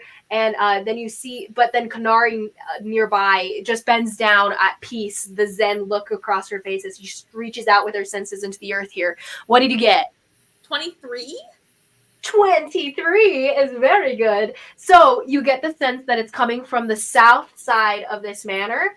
of this bathhouse here, it's probably, you can sense like liquid as well, like where your senses get lost into like the movement of liquid here. So you sense that it's right behind one of the pools in the south side. Okay, right behind one of the pools in the south side? Yeah. Yeah. Okay. I will shout that out and I will start heading that way. I'm gonna climb. Wait, what's the building look like? From like There's 2 levels of the building here, and you can climb to the top if you'd like. I'm just gonna climb to the first level and just start running along it. So I don't have to go through totally. The map. Okay, so you run to the side and you start to climb to the top. It would take your full movement to get all the way up there. And you can find an open window and slip in on the second level here. Basically the same exact layout on the second level of the bathhouse. How tall is this How tall is this place? I will put a thing around you to remind me that you're second level. How tall is it? How tall is it? It's just 2 stories tall. So I can go 50. About 20 feet. I can go. Oh 50 yeah. It cuts your movement in half for 10. So it takes 20 feet to get up. You took 10 feet to get to the edge of the building. About 10 feet, a little less. So you have 10 feet left, give or take. 12.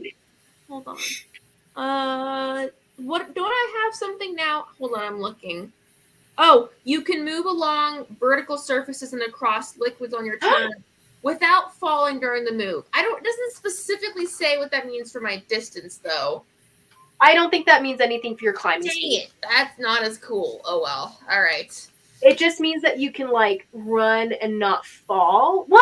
Well, okay. So you're running up the side of the building in essence, and you're just not going to fall until you get to the top. Okay, so go ahead and roll me an acrobatics check. That'll determine whether you lose your balance. Like the gravity just catches you before you fall. Natural 20. Nice. Yeah. Let's go. Like reach down, feel the ground rumbling beneath her, and then she just takes off running at the building and runs straight up the vertical surface and then dives into the window at the top there. Rolls perfectly, and you land standing right above the pool without falling in, Kanari. Wonderful. And she'll be like, you guys gotta follow me. She shouts this out the window here. Now you tell me.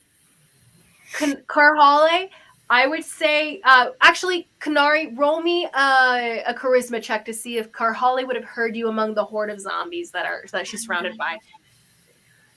Fair. Whisper though. That's true. You have an earring. Oh yeah, I would have said over the earring. I mean, if I had thought about it, shouted it over the earring so Shy would get a chance to hear because she knows Shy doesn't have it. Yeah. Okay. No, I'm down with that. I don't mind that. It makes sense for you guys entirely. So never mind about the roll. And you're at the top here. Ends your turn. Wait. Bonus action. Do you want to use a bonus action? No. Is that as close as I can get to the pool from where I was? Oh, so you run up. It's about 10 feet from the ground. So 10, 20. You have what was it? You have used 20 feet of movement so far, basically. Okay, I have 30 left, so I'll start moving 30 feet towards the pool. Okay, 30 across here. So you get to basically the exit of this room. Okay. All right, cool. You're on the second level, and hopefully there's no zombies up here. Is the pool on the first level? The pool is the entrance is on the first level. Yes. On the first level. She would have said that too. She would have been like, "It's on the first level." It's on the ground level, is what I'm saying. Ground level. Okay, that's fine. She would have told them that. All right, and then that's my turn for now. No problem. So there's a staircase for you, Kanari. By the way, well, you'll have to find it. So next will be. I should probably draw the second level now that you're up there. Next is going to be Shy. Shy, what are you doing? You're down here on this first level here. I'll just follow after Kanari. Okay. So you run 10 feet to get to the wall. You're going to have to climb up 10 feet, which takes 20 feet of movement. So at the top of the climb, you will end your turn of movement, unless you have more than that. Do you have more than that? I have 40 feet of movement. 40, so you get 10 more. You make it into the room here, and you get about there. Okay. As you climb through. It's not a hard climb. It's just a climb that takes movement. Next will be bonus action any? No, I'm good. Okay. Let's see. True. Well, I guess I can bonus action dash, or not bonus action. Yeah. Wait, what? No, take my action to dash. I was about to say. I was like, you're not a rogue. Take your bonus action to do what? Nothing. Rage? Just take my action to dash. Oh, okay. Use your main action to dash. Yes. So another 30. Wait a minute. Kanari, did you want to use your main action to dash? Oh, no, you used your action to do the other thing. That's why. So then you rush forward past Kanari and you go out the door because you can see it. You step out into... Okay, so I'm going to change... We're second level over here, guys. Second level... We have pull, and then you guys are outside, pull, taking up this map here. Then we have bed. Okay, so then you're on the second level in the pool here, and where are you? Yukanari, you're up here, second level, you're at the door, and then Shy, you're at the door behind her, stepping out into the second level here. Roll me a d6, Shy. A d6. A 3. A 3. Okay, then you see 3 little zombies amid the area. Boom. They all start charging you immediately, but you're up here. You have a bonus action. Do you want to use it for anything? Yeah. I'll just... And Nala, you're on deck, by the way. Yeah, I'll just pick up a stone that's there and throw it at him. Okay, I'd say there's a piece of rubble probably near your feet on the way, probably more outside that you would have had to pick it up, though. Not so much rubble up on the second floor here. If you... Okay, so roll me just a perception check. This is a free perception check because this is just going to determine whether you have stuff up here to grab. Sorry, repeat that. Roll me a perception check. Okay.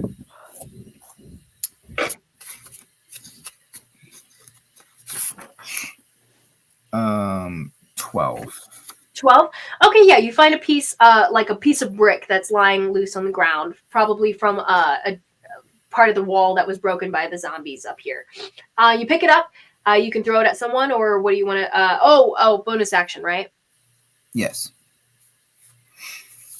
So I'll just take it and I will throw it at one of the zombies. Can you make it a bonus attack with throwing something like that? Yeah, my stone throw is a bonus action. Oh, nice. Okay, yeah, you chuck it. Go ahead and roll to hit. Okay. Which one? This one. You were trying to get here. Do you want? It's not gonna matter. I got an 8. Okay, so it hits the wall next to this zombie here as you chuck it at him, and it starts to run toward you.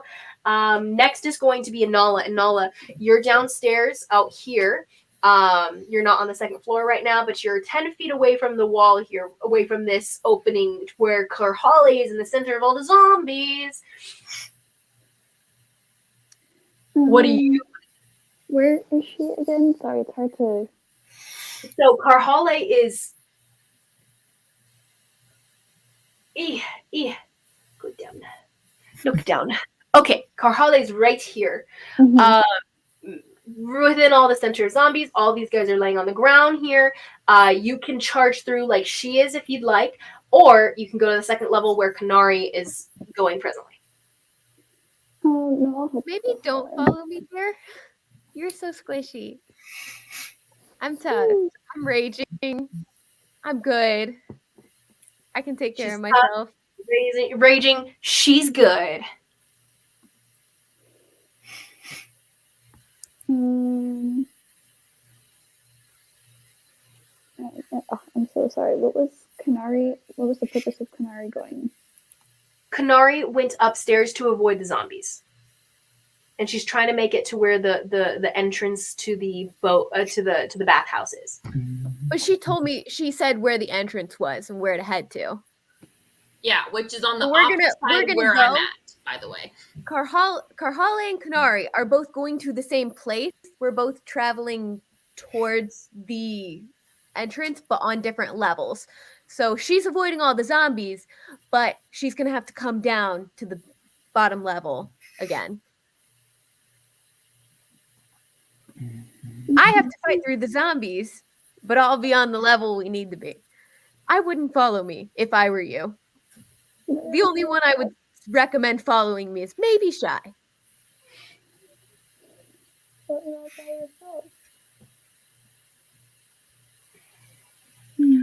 Okay, where are you going? I'll go after Kahale. Right on, right on. So you charge forward through the fray. You can use your bonus action to use the dodge action. Would you like to do that? Yes, please. So dodge basically will give everyone disadvantage on attacking you. Well, I guess you could disengage as well. So that would stop them from attacking you as you step into their range. But anyone at a range that wants to attack you will still be able to do so. But disengage would probably be more useful to you in this scenario here. Would you like to do so? Yes. Okay, so as you disengage, you start to run, darting kind of past all these zombies. It's almost like they don't even notice you. You're just so, like, you blend into the darkness here. And it's dark, right? Oh, that's another thing. Disadvantage on, it hasn't come into play yet, but you guys are in dim lighting. It's hard to see right now. But you are darting amidst all of them, blending to the shadows. They almost don't notice you. Most of them don't even take swipes at you, but the ones that do, you kind of like block them as you go, just completely dodging past them as you're disengaging through the crowd. You have 30 feet of movement, so from here you're 10 feet out, 10, 10, and you get about here before your distance ends. You can't dash because you already used your bonus action to disengage. You have your main action, though. Would you like to use your main action to keep running? Or you come to Karhale and she's surrounded by these guys. Do you want to fight with her or just keep running? I'll fight with you. Okay, so you take another 30. Going farther in, you get about here before you're cut off. You get past a broken table here. Looks like the reception desk. There's sets of doors here. I forgot to draw those in. There's a door that goes into this room, door that goes into the south room here. Some of them are open, some of them are not. I would say, oh no, probably all of them are broken open because people were just amidst. You see a dead body behind the reception desk here. You see some dead bodies of just regular people laying around. Some of them are naked because it's a bathhouse and their towel fell open, stuff like that. But yeah, as you're running through, you get about here. That's where you end your turn. Next is going to be the zombie. Now, so as we take, so the dodge action would have protected you from any attacks now that it's their turn, but disengage protected you as you were running past them. So the sacrifice for running past them meant that you didn't get attacked by them then, but now you'll be attacked by anyone that sees you now during their turn. So as they recognize their foes here, the zombies turn to you, Karhale, and they all stand up. These guys, well, actually, do they stand up? They're zombies. They kind of like crawl towards you. These guys crawl towards you, start biting at your feet. They're still prone. They just crawl over to you. They don't care. They're not smart enough to stand up because they don't know that that's the best option. They all surround you, Karhale, climbing on you like a horde here. So you can take 8 attacks. A horde. They're a horde. I didn't say horde, okay? Anyway. No. So, until just now. So they all climb on you. 8 of them can attack you at once, Karhale. So that's 1, 2, 3, 4, 5, 6, 7. This one's actually going to go toward Anala. This one crawls towards you as well, Karhale. That's 7, 8. 8 attackers here. 1, 2, 3, 4, 5, 6, 7, 8. It's okay. You're Yeah. gonna take all of like 10 points of damage. They're all climbing onto you. Might That's not have been a great idea. 8 attacks all at once. That's 1 hits, definitely a hit. 1 hits. And then 1 does not. That's 5. 1 is a natural 20 as a side note. And then you have an additional 2. So that's 4 hits so far. Additional 2. Fail, both miss. Anyway, so that's 4 hits, and that's going to be 4d4, 4d6s. That's going to be 5, 7, 11, 15 plus 4, 19 points of piercing damage from around you as they all bite into you. It's not too terrible. They're all climbing over you, but you're fighting them off. You're throwing them off, trying to shrug each hit off as you bring up your axe to bring it down again. Next will be these guys. They're charging for you as they charge for you as well because you're the immediate attack, but they can't reach you. They're just dumb zombies that are crawling at the outside of this horde here. These guys are all going for Inala here, so they all charge you, Inala, throwing themselves around you. So you're blocked by half the doors, so I'd say only 4 of them can actually get to you from here. So 4 attacks, because half of your body is blocked by the wall, back to the wall, protecting you. 18 hits. Does not hit, does not hit. So you have 1 hit. And then as you're blocking them, throwing them off, slicing mouths as they come near you, you only take 7 points of piercing damage.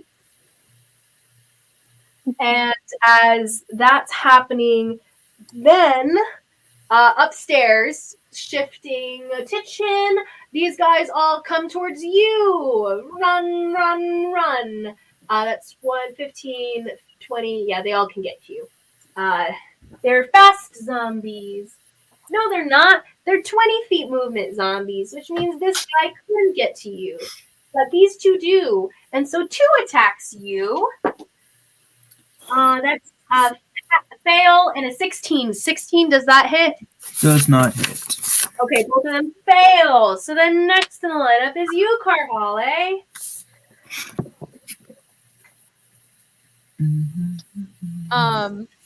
Can I just muscle my way through there? Muscle my way. Yes, you can. So fight muscle-wise to fight your way through. Go ahead and Throw them off of me. It's gonna be difficult terrain as far as the horde creates for you. So it'll just cut off about 5 feet of your movement with difficult terrain. So 10 feet of movement. You have 30 left as you fight your way through there. Okay. But all 8 will get an attack of opportunity on you. Oh my gosh. You'll take like 4 points of damage. You'll be fine. Can I try to throw some of them off of me? You are presently here. Take slightly less. You can disengage if you'd like. I would like to do that, please. Yeah, sure. So you disengage, and none of them take opportunity attacks on you because you spend your action blocking every attack as it comes, blocking yourself to get out of the fray here. And so from here, you can keep running. You have, so actually that's 10 feet. So you have 20 feet that was used to get out of this horde here because you crossed about 10 feet to get out. Perfect. So 20 feet is gone. You have how much left? 20. Okay, so you have 20 more feet. You can make your way around this horde that's presently focusing on Nala if you'd like. I will, and just keeping a side eye on Inala to make sure she's getting out of there. Okay, so you are pushing past this guy, and you have enough movement to get to this door here. But at the door, you're kind of stuck. There's a zombie blocking it. As a side note, is that the door we're wanting to get through? Yes, it is. Okay. Awesome. Is that the door Inala's in front of? She is close, but she's not quite there yet. She's kind of trapped against the wall right now, though. Okay. Cool. Cool. So you are presently right here amid this zombie horde. The light does not reach you very well. Zombie horde, you are here. Anala's here, little redhead, and then we have everyone else on the second floor. Etoile! Crap, I never rolled for Etoile. Oh Well, my she goodness. probably went up with Kanari. That's Yes, It's she almost did. like she was never brought back. She's at the end of the movement anyway. It was She's a figment of your imagination. she's with Inala with a 9 here. Etoile. So Etoile is definitely upstairs. She went up, climbed to the top, and she's right behind you guys. Used her action to make her way to where Kanari's at right now. Gets a little past you and is out in the hallway as well, but a little further back behind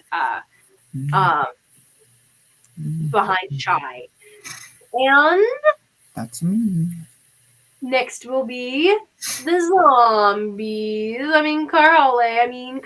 Kanari, ooh, you're up. That was a little rough.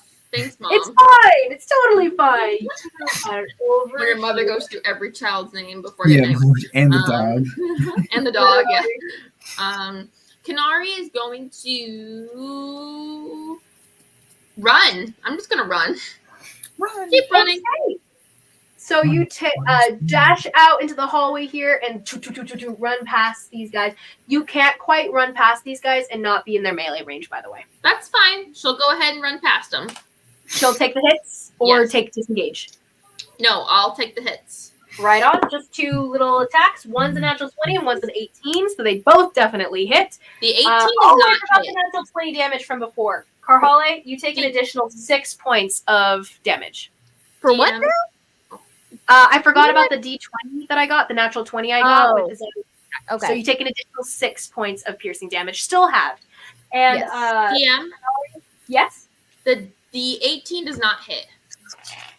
Oh, sorry. It's plus 3. It's 21. Oh, I meant natural 20 and a natural 8. that sucks. Okay, never mind. I'm sorry, but that's still wild that your AC is so high. Amazing. And you do take only Doesn't matter against these zombies, apparently. You take 12 points of piercing damage from them. I rolled very high. I get a key point back, so that's fine. Amazing. Bites Woo. at you as you're rushing past them. But you do get from here. You have the 40, right? So it's like 50. I have 50.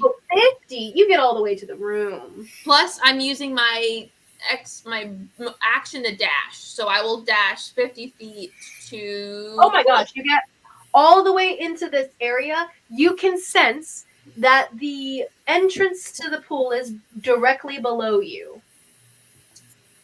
But you're on the floor above. So why again are we going swimming? No. Well, then, DM, what I probably would have done is broken There's a a set of window and jumped out of You it. notice that there's a set of stairs over here. Oh, but I'd rather break a window and jump out of it. Oh, yeah, totally.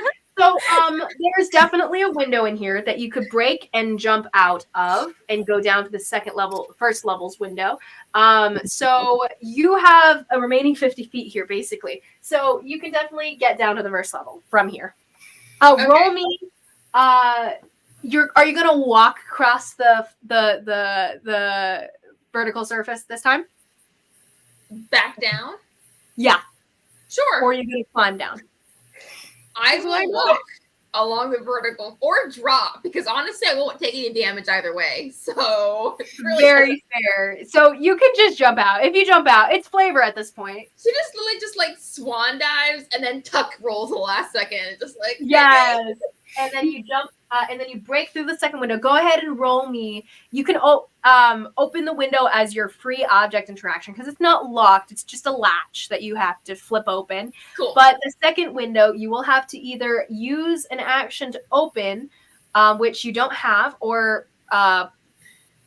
bonus action Paint somehow. me a picture, DM. What? Oh, okay. So I'm imagining I was in a hallway, right? Yes. I'm going out a window to get down to the first floor. Yes. What? Okay, so I went out one window and I need to go into a second window. What's the second window? The second window is it's closed the same way, but you have to interact with the object to open it. It's like a new door to open. To get back into the bottom room? Yes. Okay, that's fine. That's fine. I mean, I can wait till my next turn if I'm right out. So I'm right outside the room with the pool, basically. Yeah, you can sense inside. You can smell some blood pooling in the water on the inside there. That's fine. I'll just chill there then. That's fine. Again, why are we going to the? What's the significance of the pool? Is Nathan actually asking? Yes, yeah. It's a magical pool that gives us all extra hit. No, there is a. Hey, he would have believed it. I know. There is access to the underground to where From here. So. And so that's Kanari's turn. You ending on the first level. You're back out here outside this window. Boom, boom, bigger window down here. So you're back on the first level. Shy and Etoile are left upstairs. And next we come to Shy. Shy, what are you doing? I'll just follow after her. Okay, so you rush past these guys. Do you just take the hits? I'll just disengage, I guess. I already took the opportunity attacks, DM. You're right. There's one left. She only took 2 of them, but you are correct. You do you want to take just the one or disengage still? I'll take the whatever it's called, I guess. The opportunity attack. Okay, as you rush past, he uses his reaction to attack you. That's does not hit as it swipes at you and you rush past, go through the door, go out the window, and you're kind of like, wait, where'd she go? But you can hear her outside as you see the windows open. You rush over to the window, looking down, using your action to dash to get all the way down to the window. Or, well, do you just hop out or climb down? How far down is it? 10 feet. Yeah, just jump. Yeah, you jump. You're a stone giant. You don't take any damage from that or anything. So you land, boom, cracking the pebble, the rocky ground beneath you. A lot of the ground just kind of cracking around you as you land. And then you turn to the window where Kanari's stuck. And do you want to open the window or break it? Yeah. Object interaction, punch. What do you? Yeah, I'll open it. Okay, he rushes forward with his fist flying, and then he just gently opens the latch and opens the window. And as his free object interaction here. And so both of you are on the first floor. Now it's Enola's turn, back to the ground floor. Enola, you are presently surrounded by a horde of zombies. How do you want to get out? I'll ask them to leave me alone nicely. As you say, please. Nicely, they're like, no, I'm just kidding. If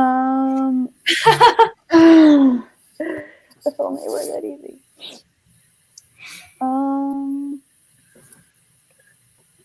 I mean, how far away are you from the door? She's like the door. You can just fight your way over. It's just going to be difficult terrain. Mm-hmm. And there'll be attacks of opportunity on you as well. There's 4 of them that have range on you right now. So you can fight past them and disengage if you'd like with your bonus action. Yeah, that's what I was thinking. And they're very close to me. So I'll use my dagger.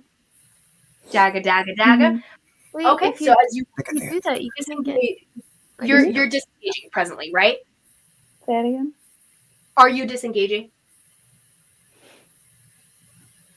Yes, sorry. I'm like No worries. asleep. So you whip out your dagger as you disengage, and you're fighting them off as they're trying to take attacks on you, trying to bite at you as you pass by. And you kind of shimmy past the wall, keeping your back protected by the wall here. And you get to the door. You're at the door, and the door is locked. I'm just kidding. It's a bathhouse. It's open. So you kind of like shove the door open, and everything. Part of it's already broken with the zombies that threw them. Oh no, what am I saying? It's broken outward, so there's not even an opening of the door here. It's pushing your way through though, and there are a couple zombies inside. There's let's see, there are multiple zombies inside, so let me roll a bigger number to die. There's that's a lot. So there's going to be another group of zombies on the inside here, and because they're all coming out of the hole. You get a horde of zombies, and you get a horde of zombies. You all get hordes of zombies here because the hole is right here. As you enter, the hole is right here. It's broken even more so because of the group. It used to be just a door, and now it's a broken door and basically a hole. And a staircase that goes down below. Stairs that go into the darkness. And from the darkness, you see multiple zombies coming out. And the multiple zombies are coming out. Etoile is going to be doing the same thing right after your turn, so she just disengages and runs. She doesn't even disengage. She just takes the hits as she goes by, too. Because there's no hits, because they all use the reaction. She just runs past them, runs all the way down. She's now outside with you guys as Anela's finishing her turn here. And you do see multiple zombies coming out of this hole. All of them coming out. You see a few even more coming out from blue. They're all coming towards the door here. All of them coming towards the door, trying to get out. And some of them are in the pool, just hanging out, trying to swim through, but they can't swim. Just hanging. There's a whole bunch in here, Enola. And so as you disengage and you get through, you have another... Okay, so you disengaged, bonus action. Main movement already taken to get past the 10 feet, 20. So you have 10 feet left of your regular movement, and you can take your main action and dash if you'd like, but you guys are going to have to fight your way through this horde of zombies to get to the hole. What do you want to do, Enola? Do you want to keep going through to get to the hole where your goal is, which you can see once you come inside, you can see it. Do you want to keep fighting through? I will keep fighting through. Okay, so you disengage, so you can just rush through them. You kind of like circle here, rush past here, using your main action to dash to get all the way over here past them. So you're right at the hole. Do you go through the hole? Yes. Go through the hole. Go through the hole. Okay. So you go down the stairs, rushing past these guys as far as you can. You get about maybe 5 feet down the stairs before you're stuck with the end of your movement there. But you get into the hole, which is where everyone wants to go. And so it's... yeah, they do. Wow. Anyway, and then it's back to the top, which is the zombies' turn. Always fun. So now we have this horde of zombies are like, wait, where did our query go? So they all start getting up, ambling forward, bleh, bleh, all of them scooting forward, some of them crawling, some of them not, moving in this direction. But you have these guys that saw where their guy went, and they have Karhale right here to try to attack. So you all kind of go around you. And another of them, big group of them, these guys get up. So you have another 8 that are surrounding you, Karhale. That's fine. Yep, it's so great. It's so fine. So now, we should also be ending about here. So Anala is kind of at the end, and these zombies are attacking. And with their turn, we can probably end if you guys are good to end, or unless you want to continue. But we have one. Good for another hour. What was your AC again? 15. 15. Okay. So we have a hit, a hit, a hit, a hit, fail, fail. That's 3 hits. And then we have a fail. And then we have a hit. And then we have so it's 5, 6, 7, and then one more, and then a fail. So we have 4 hit. Could be worse. Yeah, definitely. That's going to be 3, 8, 13 points of piercing damage as they all bite at you, climbing onto you. all over you. Zombie goo, gook all over your body. There's that black goo that's just getting all over you. It's gross and terrible. Next are these zombies that are just getting closer, trying to like crowd up behind you. Chaos, all the chaos. They're just kind of crawling up. They're not quite that far. But yeah, so it's just this horde happening over here. Over here, we have these guys all coming towards you, Anala. All of them, because they're dumb. They don't see the open window where the people are. But you're the most present, most alive, most near them. That's drawing their attention here. So they all it's you. Back. Can you let her in? Yeah, I got it. I got you. That's another 4 that attack you, but you're blocked. Your back is blocked. No, wait, you're down the stairs. My Wi-Fi is being a butt. Oh well. That's going to be an 8 to attack you. So, miss. Oh wait, what's your AC, Anola? AC is 14. Okay, miss, hit, and then another 4. Miss, hit, miss, hit. So that's 4 to you.